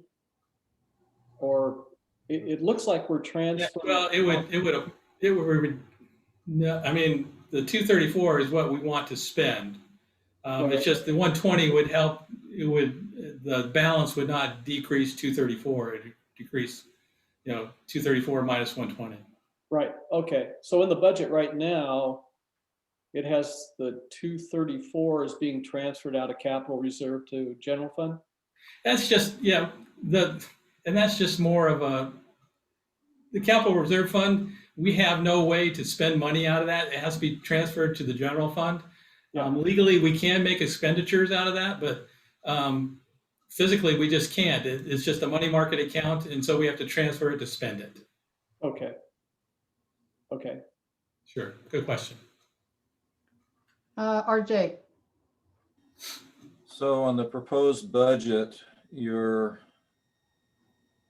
equipment reserve fund balance, the 763,775. On February's balance sheet, it shows capital reserve fund 837,617 under equities.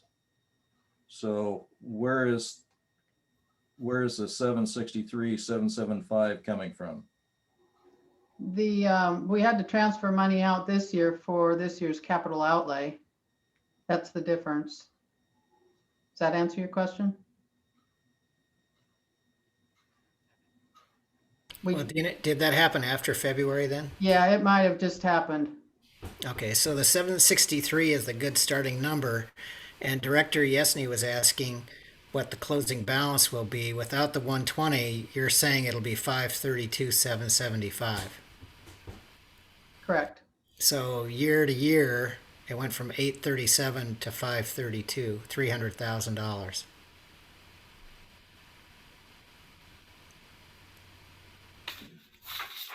But I think the proposal is to lower that 234 by the 120,000. Is that correct? Well, that's not in the budget. That's what the chief is saying. We can make an option Right. to fund it, but right now without the 120, it's not shown in the budget document for us. But if we add the 120, then we'd have 652,775. Right. Yeah. Right.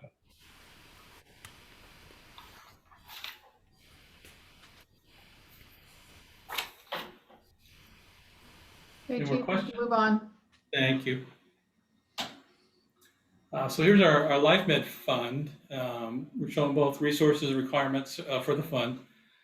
So LifeMed, that's a subscription-based program where citizens can sign up, and then this would take care of if they need an ambulance. We bill insurance, but then there would be no out-of-pocket expenses if you're a member of LifeMed. And it's a pretty popular program with our citizens. All subscription fees go into the fund, along with revenue from our CPR classes. And we get about $10,000 a year, plus or minus a little bit for our CPR classes. So we use those funds, first of all, for promotion of the LifeMed program. And then we also use it for EMS training and supplies, mainly for our upriver communities. And then if we have excess, and we usually have quite a bit of excess, we transfer that the excess revenue not needed to sustain the program to our general fund each year. And it's tough to estimate because the majority of our income from this program comes in June. So the income we're showing here, that's actually June of 2022 when that will come in. So it's this income here that we're expecting in a couple months, the 145,000. So we're proposing that we transfer 120,000 to the general fund, and then that will leave us with enough in the fund to take care of advertising and any training. And quick QRT is quick response team support, which again is our upriver. All right, we got Tim's hands up. Sure. I just wanted the LifeMed subscriptions. I know what that's about. When I was at Bay Area Hospital, I worked with Bay City's ambulance to get that in the hospital for our employees, so they could buy it using employee deduction. And they gave us a $5 or $10 reduction for the employees, which was really worth it for them because they knew these people had insurance. It's much better to sell that product to somebody that has insurance and you're going to get paid than to somebody that has no insurance and it's all 100% write-off. do you do that with local employers? Yeah, that's a good question, and we've talked about should we really push this program more, and we haven't. I think that would be something that we could certainly do. Maybe give a discount if the employer does it for all their employees or something. Absolutely. Yeah, It's for just the something we haven't done, but I think is a good idea, and we the could. ambulance district, I mean, you definitely want somebody that their insurance is going to pay 70 or 80% of the cost, and then all you're writing off is the difference. So it's a great program for people with insurance. Yeah, and that's a minor part of our patient population is private pay or with insurance. Vast majority is Medicare and Medicaid, unfortunately. Larry. Yeah, so just to help Tim and Vanessa out, anybody who doesn't know about this program actually operates at a loss because the 120,000 that Chief is showing transferring to the general fund, that is not sufficient to cover the amount that we write off for everybody every year that's an enrollee in this program. So our board has used a separate financial analysis worksheet to determine that. And correct me if I'm wrong, Dina, we're usually in the hole about 30,000, 20 to 30,000. Well, it changes every year, and Chief and I looked at the collections report today, and it was only the write-offs were around 87,000. Okay, good, great. So typically in the past it has operated at a loss, but it's a great program. But we shouldn't get the idea that we're just making 120,000 and that there isn't an offsetting effect on revenue, because what we're doing is we're forgiving deductibles and co-pays for people who have this coverage. And the way that gets covered is that's how we transfer to the general fund, because the general fund is lower because we forgave those amounts due in our patient receivables. Correct? And that's correct. And I think you have to add that 38,000 for expenses to that 87,000. So yes, you do. Yeah. Thank you. that's why I think 140,000 in subscriptions, I think that's a minimum. If we could push that up, I think it's something that we should do. It is popular with our citizens. They do like the program, of course. So there's some PR, I guess, with it as well. Okay, here's our WellFIA budget. So the Western Lane budget includes a proposal to partially fund WellFIA. SVFAR has the same with their budget. I just want to give our citizen members of the Budget Committee an opportunity to comment on the WellFIA budget. This is the only page. I can go into detail if somebody wants to on the WellFIA budget, but I'm just going to show the summary. We developed the budget at a WellFIA directors workshop and then reviewed it. Then it was reviewed by the directors for both Western Lane and SVFAR. One nice thing, this is the first time that WellFIA has an amount in the net working capital line that was carryover. That's due to the overhead costs for managing the mental health mobile crisis response team, the MCR team. So the county is paying for that, and they're also paying us to manage that program. And it's about $25,000 a year. So those funds were used to reduce the overall cost of WellFIA for each district. Another significant change this year was a proposal to have the district split the authority costs equally. I don't want to go into a lot of detail, but just for our citizen members. So we formed the authority. All the administrative personnel for both districts are in the Western Lane Fire and EMS Authority.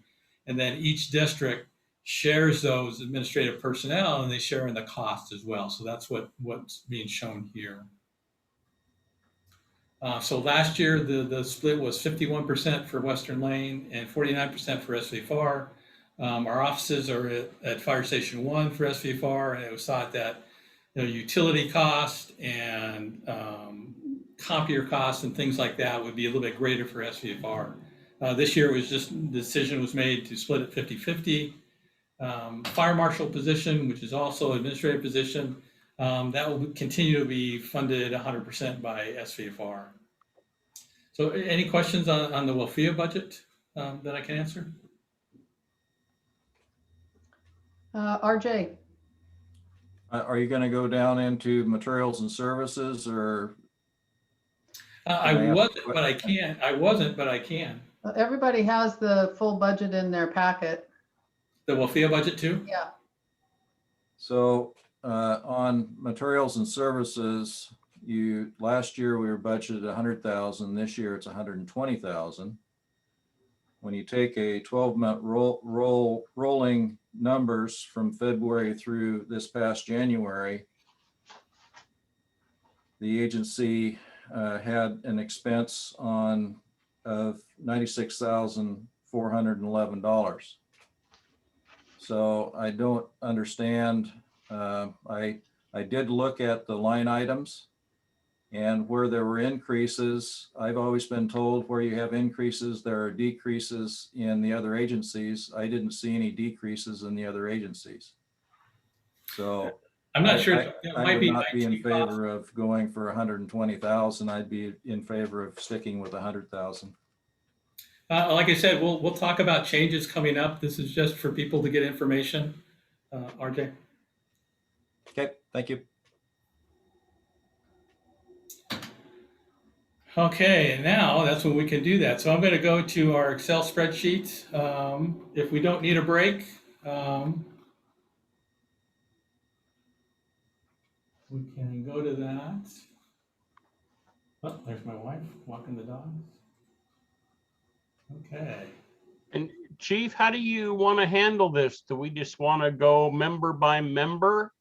And Well, I just- think so we're on, can you see this spreadsheet? Yes. Yes. So I think if a budget committee member has a suggestion that we change, then we discuss it. And then I would assume the committee would vote on it. Okay. Is that okay? Is that okay with everybody? Sure. So Chief, I just wanted to let everybody know that Joel Marks has another meeting at 7 o'clock, so he had to leave the meeting. Okay. So let him know that we recorded it so he can. I did. Okay, good.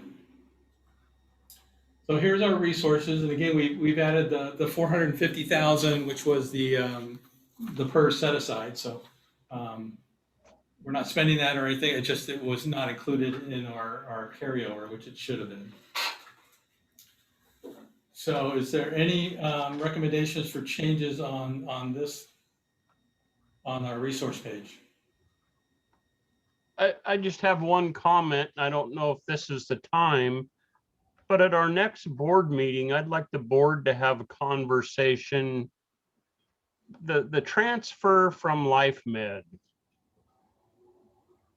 Maybe we want to look and adopt some type of a policy that instead of transferring that to the general fund, we make that the money that would go to the capital improvement fund every year to start building that fund. It's just a thought.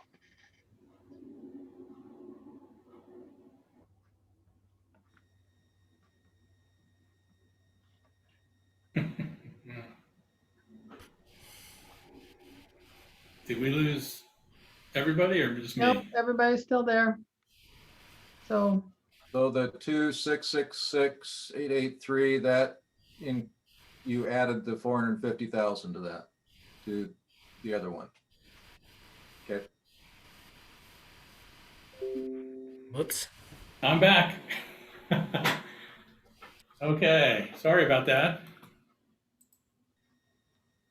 I wasn't mad at what you were saying, John. My computer dropped. Okay. Everybody seeing my screen again? yep, Okay.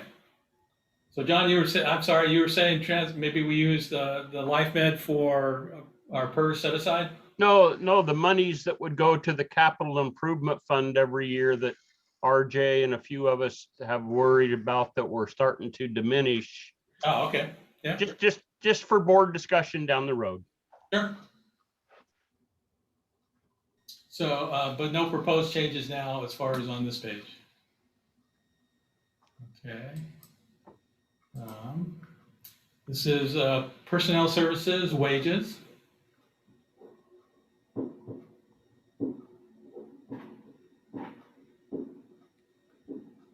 Well, I don't know if Not hearing any. If you have any questions, speak up. RJ, I don't know if the 150,000 is the correct number for the part-time, but I am in favor of increasing more part-time individuals. In fact, I would love it if we had 2 or 3 more part-timers so that we could cover some of the overtime where we are able to. But Let's brought on 7. I'm certainly hoping that the overtime budget is high. Yeah, we did just increase our part-time personnel available, and I mean, that's what we're using for, hopefully, so absolutely. Larry? I would just make my earlier point in the same fashion that Director Murphy did. This board needs to give direction to management about the staffing of an ambulance. The chief has recommended several times this past year that we go with a paramedic EMT model, and we discussed how we would achieve that through attrition, so that as openings came up in the department, that we would fill EMT positions instead of paramedic positions. And the chief even floated the idea of having a paramedic with a firefighter EMT in order to bring our unit costs down, our cost per call. And if each board member wants to do the math, you can take the supervisor line 2 and add that to the overtime further down on line 20. And if you add those two numbers together, that's what the supervisors make, divide by 3. And the same thing is true of the 12 full-timers. You take line 3, and you add that to the overtime for the regular full-time people, line 21. That's the real cost that we're paying for each of these staff members. The concern, of course, has been, including that given to us by Chief Langborg, Chief Abel, and by Chief Schick, that we are way over market in terms of what we're paying our staff, way over market. And we talked about different ways to mitigate that, and that included the use of part-timers, but it also included moving towards the paramedic EMT model that most every other agency uses. So I suggest that for a future board discussion. And Larry, I do agree with you. And I know you questions when I asked the chief to bring us a proposal, what it would look like if we moved all the employees to WFIA. I know in that proposal, if we did that, we could use some part-time SVFR personnel that would help cut down overtime. I'm assuming that's one reason I wanted to look at that model, just so you'll know, Larry. Yeah, I understand, and the reality is I don't think we can put all the employees under the WFIA model without a vote by the taxpayers. But in terms of the staffing model that we talked about, it seems like we haven't followed what we all came to a consensus on. So whether or not we put all of the employees under WFIA, that just looks like a virtual merger to me. I would suggest that we come to a consensus as a board as to what is the appropriate staffing model to make this a more cost-effective operation. I certainly think that's an important discussion, but that's not really a budget committee discussion. So if we could move on. Jody? So I just want to make sure I understand the reason that you separate out overtime by supervisor, full-time, part-time is just to give more detailed information about payroll costs. Is that right? Is that why that's separated out? You're probably right. All lumped together. I think historically that's what's been done, but yeah, it just gives out a little better idea of what's going on. Okay. Okay. Okay. Personnel services benefits.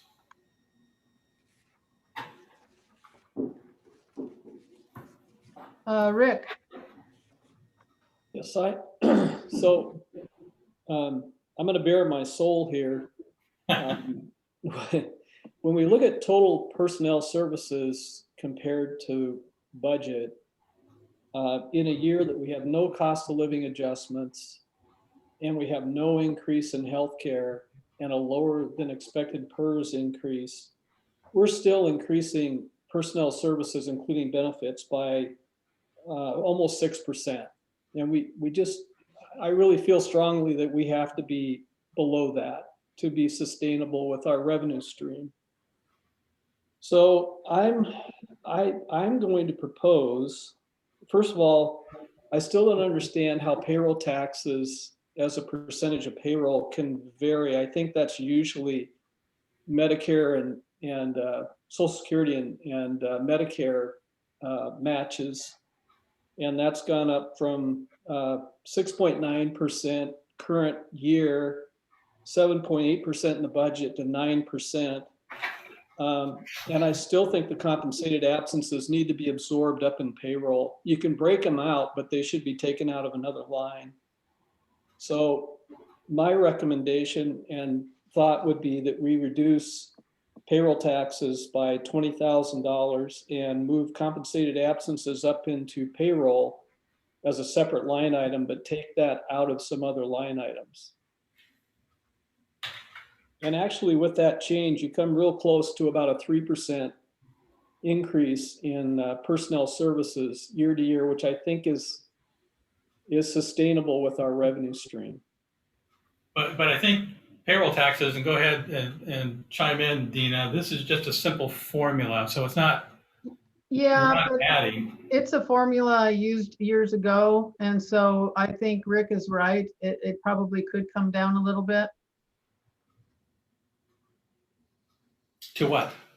I agree with Rick. We could do it like 139 to 100, 140.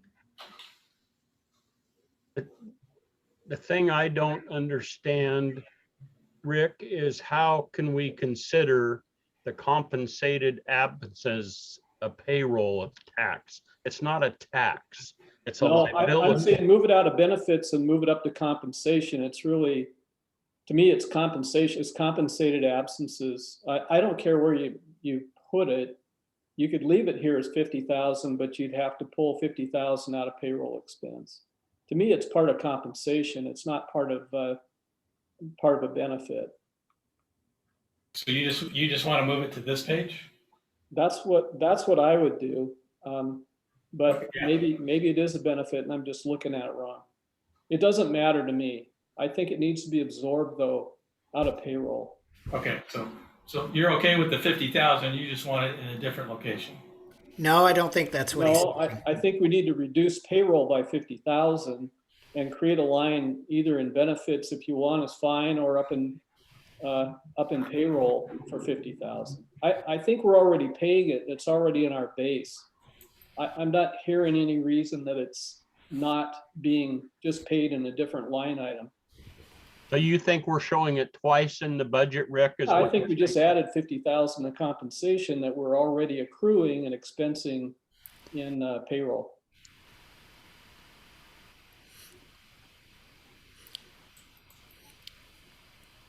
Well, I think he's correct on both counts. I think the 50,000 is double counted, and I think payroll taxes ought to come down. That's a separate issue.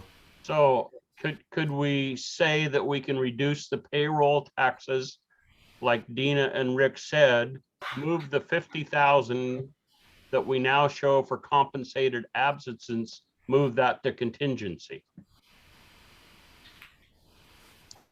Yeah. By that. Okay, so payroll taxes to, well, let's do, okay, so those are two different things. And we got a lot of people that want to talk, so. okay. So Chief, do you want me to make these changes on my spreadsheet since I have the formulas built in? Just so I can, or are you doing okay? Well, yeah, no, keep track. I mean, you have the official document. I'm just so the committee can see. So do we want to go 135 for payroll taxes or 140? It still has to be voted on, but give me a number. That's, well, 135.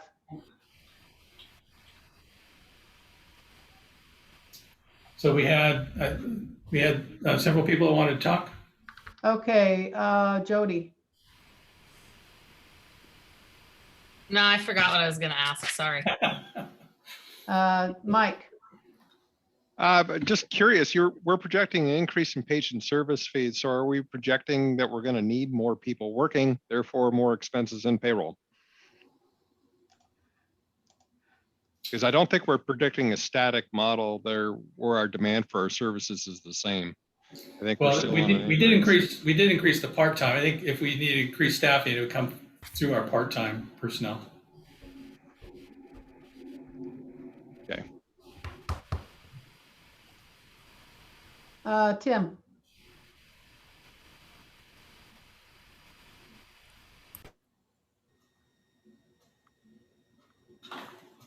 Tim, you got your hand up?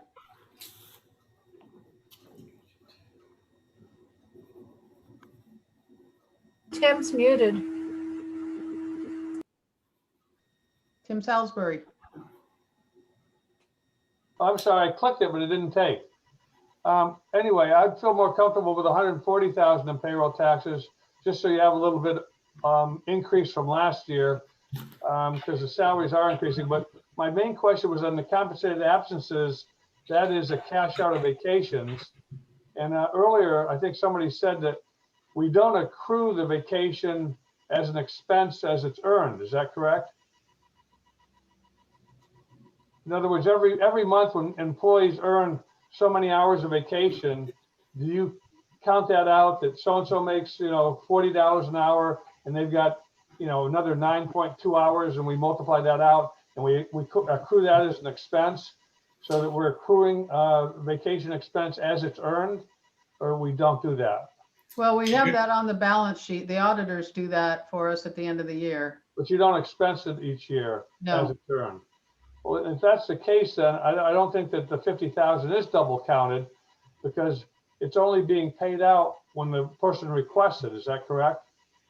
Correct. So then it's really not part of. Sorry. They've already accrued and earned, and the expenses have gotten on the income side of the income and the expense side of the statements. So then this would probably be okay to leave there, because it is actually a benefit. It's not part of their compensation. They're cashing out vacation. Either they're going to use it or they're going to cash it out. I don't know. I think the point is we've never budgeted for compensated absences in the past, and we are expensing it during the year as it's paid out and then adjusting the accrual at the end of the year. But it's been included in another line item. Okay. So basically it's already someplace else the way it was done in the past. Yeah, so if we add it and we don't subtract it from someplace else, I think we've got it in there. I mean, I think we've got it in there twice. Okay, thanks. Okay, so we have we've changed payroll taxes to 140,000, and I have reduced, I've taken compensated absences to 0 and put that 50,000 into contingency. When you say you put it in contingency, you don't need to add anything to contingency. It's just gone. Okay. Because we're trying, as Director Yesney indicated, we're trying to reduce the growth of personnel services. He said it was 6%, should be closer to 3%. The rub is how to do that on this budget. Right. Okay. And that's fine. We don't need to show it anywhere if we're not going to spend it. All right.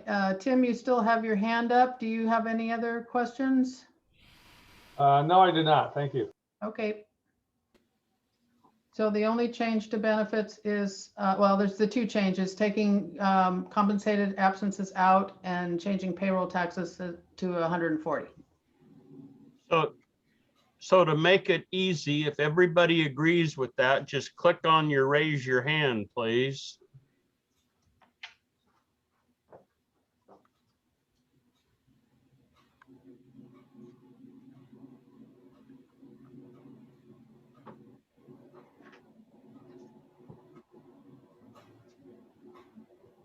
Guess mine doesn't work.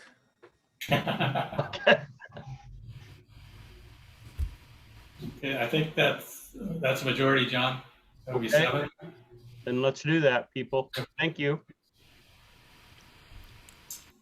Okay, any more changes on this page? Rick, you still have your hand up, Rick. Thanks, buddy. Sorry about that. Again, Okay, here is materials and services operations. Again, one change, line 15, that'll go down to, I don't have the exact number, but 94,000 something.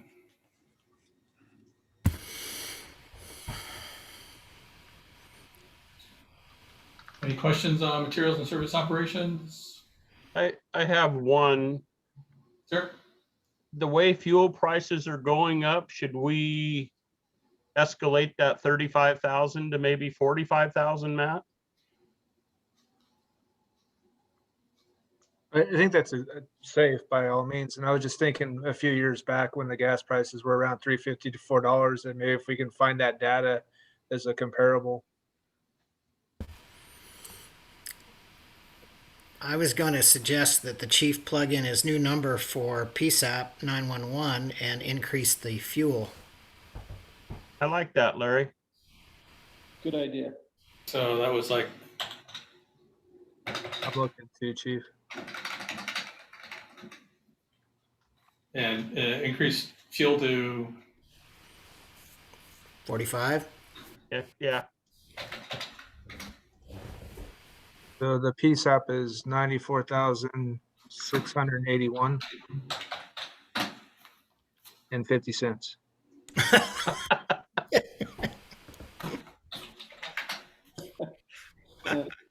rounds out. Okay. You want to get a consensus, John? Yep. Everybody raise their hand if they're in favor of that, please.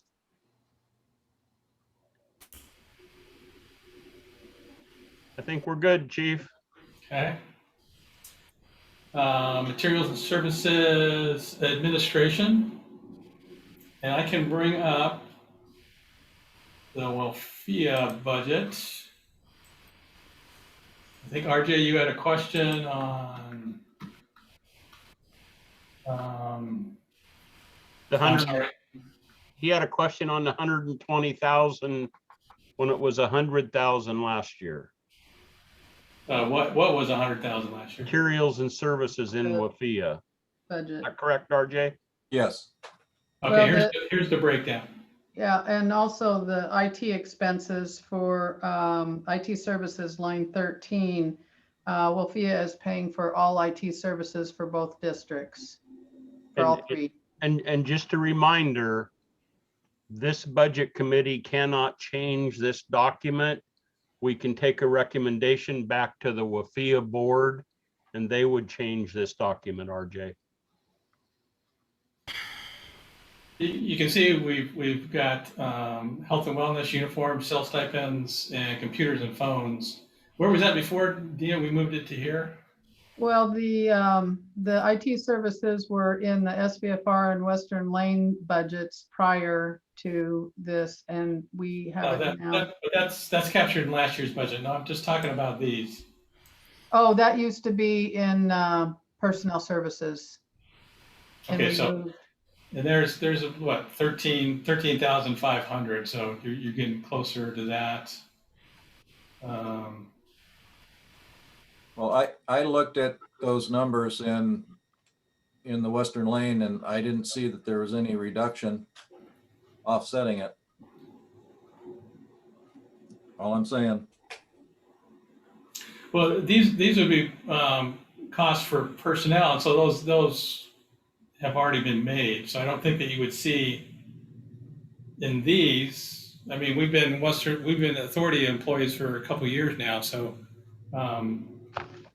there's nothing to come from the other district. I mean, it's not decreasing in the other district. Well, it wasn't in the budget last year. Well, what the other thing that we're finding is as we progress with a little history with Welfia, we're finding that we are able to pay expenses out of Welfia that are not being paid out of the other two districts. Yeah, we get that. I guess the question is, are these expenses here that the chief just highlighted, are they new benefits for staff? In the office? No, if you go back to the, Chief, go back another tab to, no, the one more. So you can see, where was it? I think it was under health and Yep. wellness. Line Oh, 20, line 21, and 22. Right.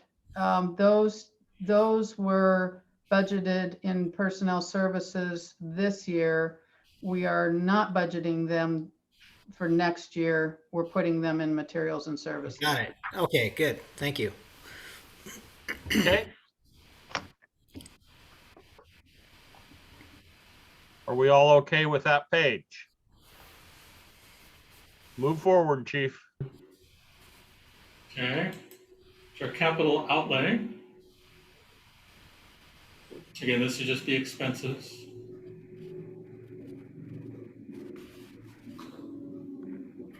Any questions on that page, folks?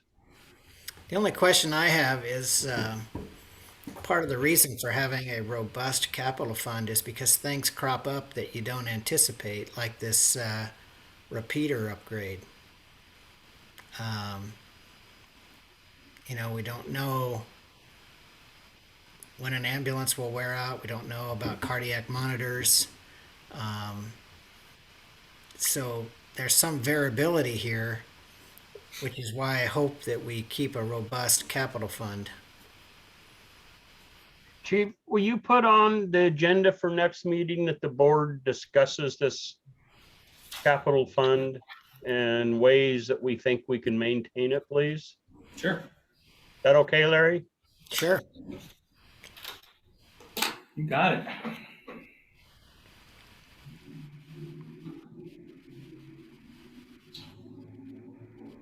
So no other questions on capital outlay? Don't see any. Okay. Here is total expenditure summary. So now we're adding the 450,000 to our unappropriated ending fund balance.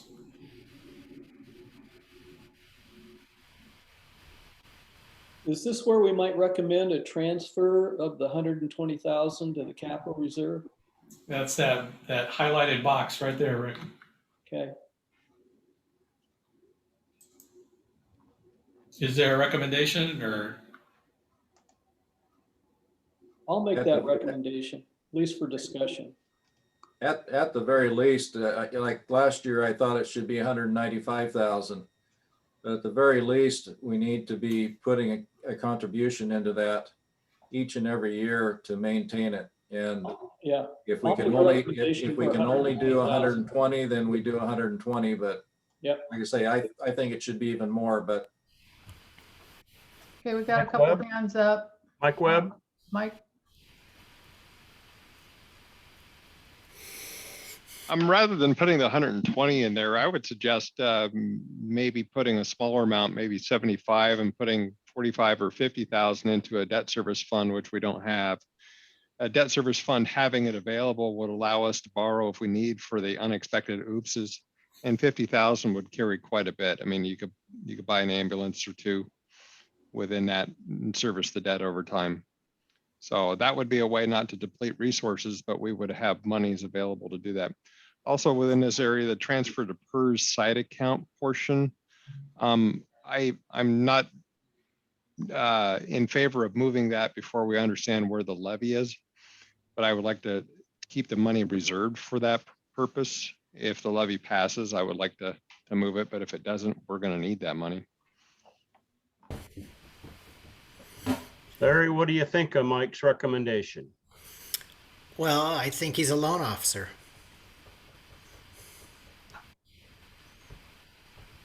So you don't think we need to transfer money to the No, one? I'm not in favor of debt financing capital needs.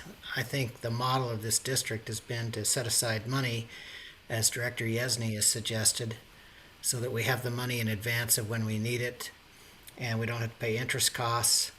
And what we've seen is that previous boards had a building fund and a capital equipment fund. Then we dissolved the building fund and collapsed it into one fund, and this fund keeps diminishing each year. And I think that's a mistake. So it's a philosophical difference that we have to resolve again as a board. But right now we're trying to finish this budget. And last year, the discussion focused not on whether or not we put any money in or not. The discussion was, do we put in the 189 that's needed or the 120, which is insufficient? Now we're talking about not putting anything in. So I think if you go back and look at last year's notes, it was a stretch to reduce it to 120. Now we're talking about going to 0. And as we pointed out earlier, the spreadsheet that we were given with numbers going out 10 years isn't even accurate. It runs a deficit much sooner than the prognostication. Do you have a recommendation for us on today's budget? Yes, I endorse Rick Yesney's idea of putting 120 in there. But I agree with RJ, it should be 195. So then put that on our back burner for just a minute. Go ahead and put it in there. Mike Webb, do you have a recommendation what to change this account wording to on the transfer to PERS site account? I wouldn't move it to the state PERS site account. We could continue to hold it into a district site account. And in fact, I would take out of what we have 458.87 within that account and the reserve for future expenditures. I'd take 35,000 of that and apply it to this year's increase in PERS. That would leave us as net 0 and increase, and we'd use some of our reserves for that. The argument on the equipment reserves, there's been a lot of stuff thrown around about having a building reserve and dissolving that. But if you remember the history of the district, we were at one time going to be able to build a building, but playing together with a fire district as we are right now, we don't need a new building. There's no reason for a building fund. So having a fund set aside specific for building is fruitless. And reserving that money for capital could be used for building or could be used for anything else. Prior to 2012, we always had a debt service fund. We didn't use it, but we always had money within a debt service fund for the opportunity to borrow if we needed to. It doesn't mean we're borrowing anything, but if you have that one-off moment where you need to borrow money, you can do that. Debt financing of equipment, the equipment should pay for itself. So if you finance equipment over 5 years, the use of that equipment should pay for itself. That debt service financing, that's what it's for. We're using today's money that the taxpayers have given us to pay for equipment or to reserve for equipment 5 years down the road. And this is money to serve today's taxpayers in our district. It's not for 5 years down the road. So think about that as you're going forward. I prefer to reserve nothing for equipment reserve. We have more than ample in there. Jody? Okay. Sorry. So just, I kind of agree with the transfer to capital reserves. I think maybe that's something that needs to be thought out to where it's how much do you put in each year to be able to maintain that capital, those expenditures that are projected out, because those aren't going to get any less in amount. They're going to just continue to increase. With the debt service, I get what the debt service fund is for, but there's also the contingency. Am I correct that contingency can be used if something, that's kind of your emergency fund. So I can see, I think the operating contingency, I think that's a solid amount to keep that. But I would probably go with Director Yesney about the transfer to capital reserves, if not more. The average is 193. So I would think that we would want to make sure to be able to, I know it's a lot now, but if we put in at least the average that it's going to cost for the next 10 years or through 2030, I think is what the projected chart said, I would be in favor of increasing the transfer to capital reserves by enough at least to cover, because you have to look down the road. I also am in favor of putting the PERS money, that the 400,000 transfer to the side account. I agree with Mike. I would be really hesitant to go ahead and transfer that without first knowing if the levy passes. So I don't know if there's a way for us as a budget committee to do that or not, but I think that that is actually a really smart move. And one thing that one of these days we need to finish our discussion at the board level with the property where we were going to build. We had talked about selling that and putting that money in the capital reserve account also. So we need to start that conversation again. That would help that account.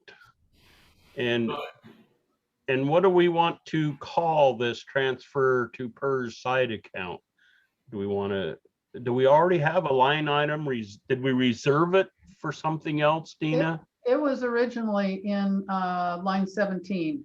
That was the 458.87, and we just took 400 out of that and put it up in line 11. So it can go back down to line 17 if that makes everybody happy. So this transfer would only take place if the board approved it. We wouldn't, I mean, we would come to the board and say, hey, we'd like to start a side account. We could, I mean, it wouldn't happen just, hey, we wouldn't tell you we did it last week. I mean, it's not something, to approve it. We're just talking about a budget here. It's not something we have to decide today. Yeah. And I like the idea of what you've put on the budget. You've got 400,000 on line 11 and you've got some of it on line 17. That's both of those lines are totally flexible within the control of the board up until the point the state offers you the 25%. Then you have to make a decision. That's when you make the decision. RJ? Bottom line, the 400,000 and the 58,887 are all in the same account. They're in the bank in the same account, so it doesn't matter where they're at. It does for accounting purposes.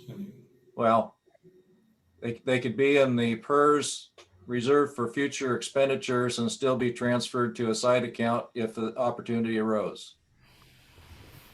So I guess I'm going to ask, is everybody okay with the changes in the red, leaving everything else the same? If you are, please raise your hand.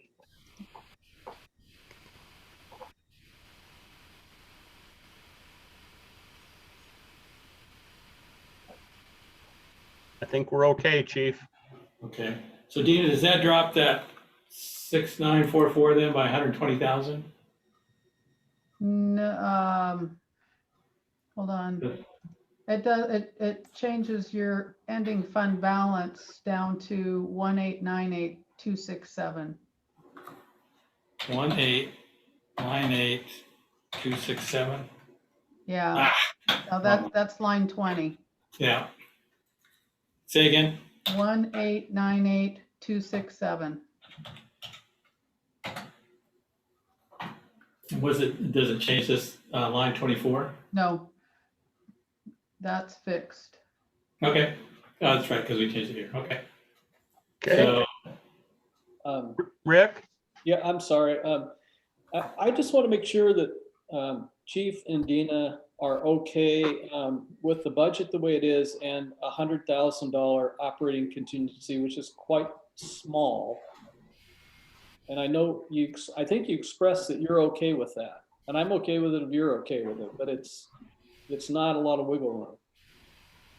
Well, you do have a generous ending fund balance, unappropriated ending fund balance. And I think you made this point last year during the budget meeting, is to pad contingency a little bit higher, but that's up to the board and the budget committee for discussion. you want to change it? Well, Mike, I have a question. Isn't this a line item that can be changed by the board during the year if needed? You cannot Oh, yeah, change. supplemental budget. Yeah, absolutely. Well, I think Dina's saying you can't. You cannot change unappropriated ending fund balance. No, I'm talking about operating contingency.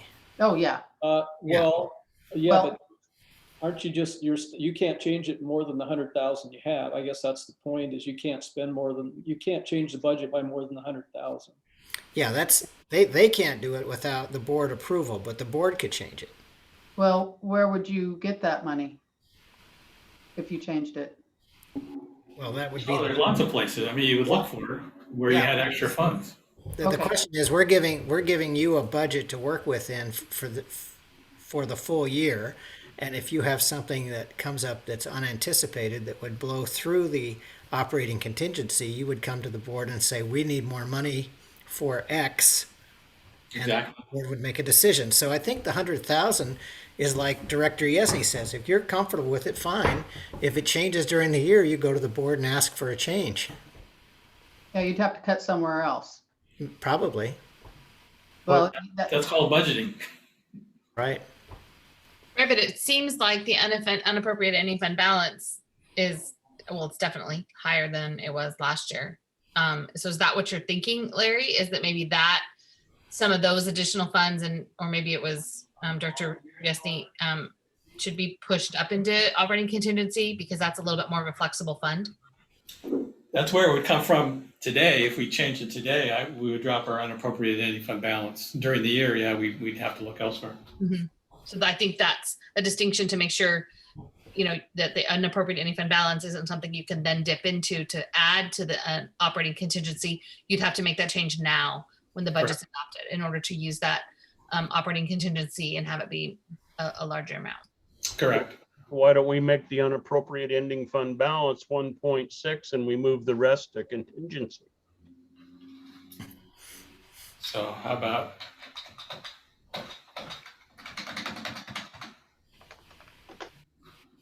Well, that's a huge operating contingency. It's just I have no say in this. Yeah. Well, you proposed 100,000. I'm comfortable with 100,000. So that would move, if you dropped unappropriated ending fund balance to 1.6 million, your operating contingency would be just under 400,000.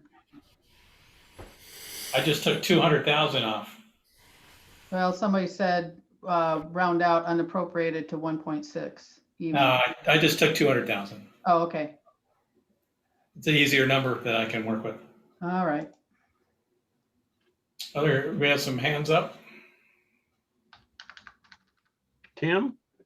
Yeah, as far as the contingency goes, you want to be there for an emergency, is something that you didn't plan on. If you make it too large, it almost is, some people get to think sometimes, well, we've got that extra contingency money, so I can kind of go over here and I can always grab that contingency fund because it's so big. So I wouldn't make it too big. Like Larry said, during the year, you can always say, we've got some unexpected expenses. Let's find it elsewhere where we're saving money instead of, keep adding money to the contingency. So that's just my thought on the contingency fund. Whatever you feel is appropriate, but don't get it too large.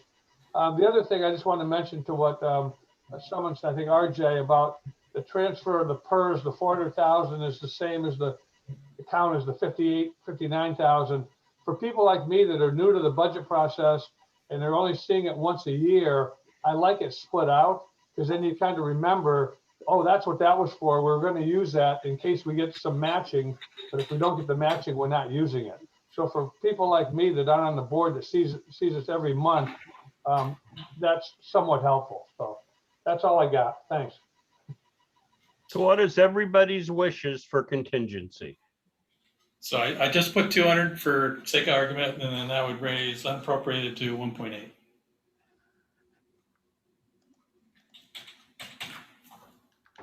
Well, let's vote on that. If we don't like it, we'll change it. Okay. I can't get a hand up because I unplugged my computer and went offline and said a really bad word. So I'm gonna vote yes verbally until I can get back on here. Okay.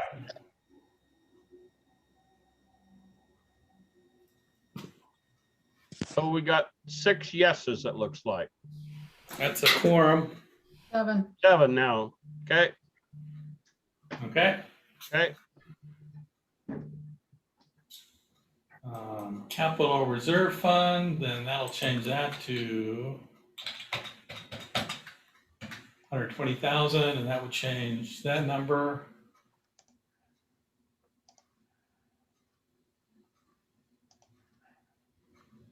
And What other numbers does it change there, Dina? It just changes your total resources and requirements to 886,775. Is it 886 or 866? 886,775. So that's already been voted on, so I don't think we need to vote on that again. Okay. And then Life Med.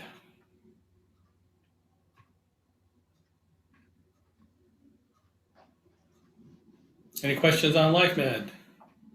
Do we have any funds left over, Dina?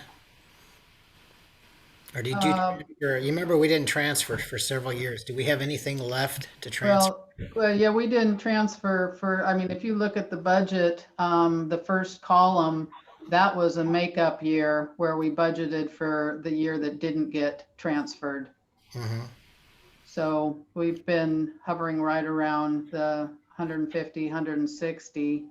But, you know, it's what I projected for this year's budget on line 2 of 53,000. That really wasn't correct because, you know, like Chief mentioned earlier, and Chief and I have talked about this, we get all of the revenue in June. So that should have been a higher amount. So I think what we're trying to do is get a little bit more accurate on Life Med. And we did transfer the 163, but right now we only have like 20,000 in the account. But again, all the revenue will be coming in and we should probably have 110, maybe a little bit more. So we're still just kind of playing with Life Med a little bit and getting to know it, you know, as it each year is a little different. Well, I think everybody likes the program. I was just curious if we had all of the money transferred from years past so that we were current. Like I say, right now we got 20,000 in the checking account and we're just about ready to go into the renewal to spend some of the, you know, do the advertising and do the printing and postage. Right. Thank you. Tim, do you have another question or just didn't take your hand down?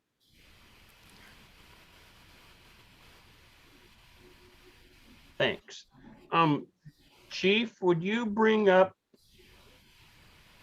the first page of the agenda that has the motion on it, please? And if we're all happy, and I think we've kind of hammered out the budget, if somebody, I would entertain a motion so we wouldn't have to have a second meeting.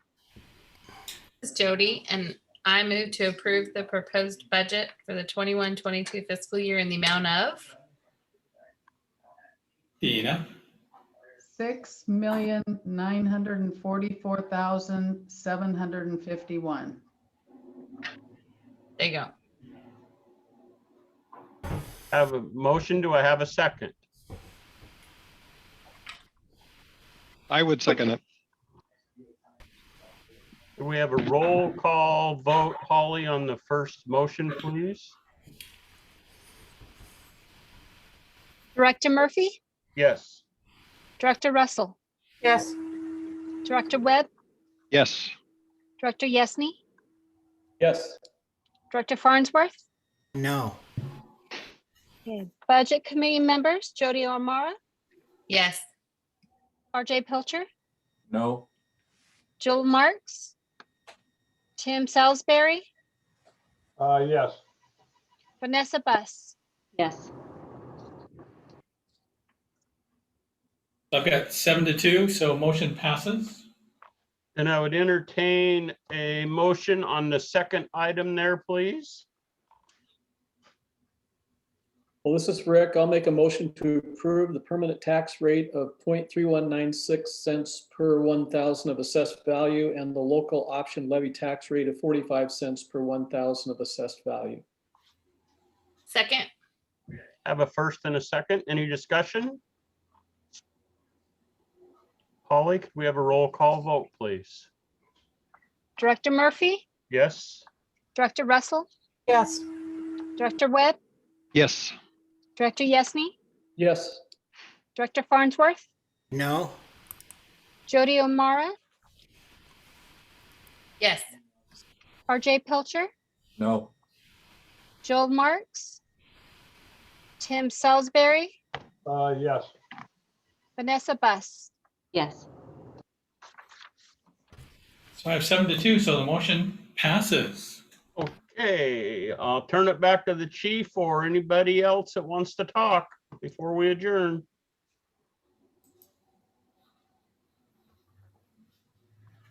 So thank you, everybody. Appreciate all the comments and suggestions. This will be our last meeting. The budget is approved. It'll go on to the board now for adoption at, I think, the May board meeting. So thanks again, everybody. Any last comments from anybody? Thank you, everybody. Yep, thanks, everybody. You. Appreciate the time. Bye-bye. Bye-bye. Good night. Good Bye. night.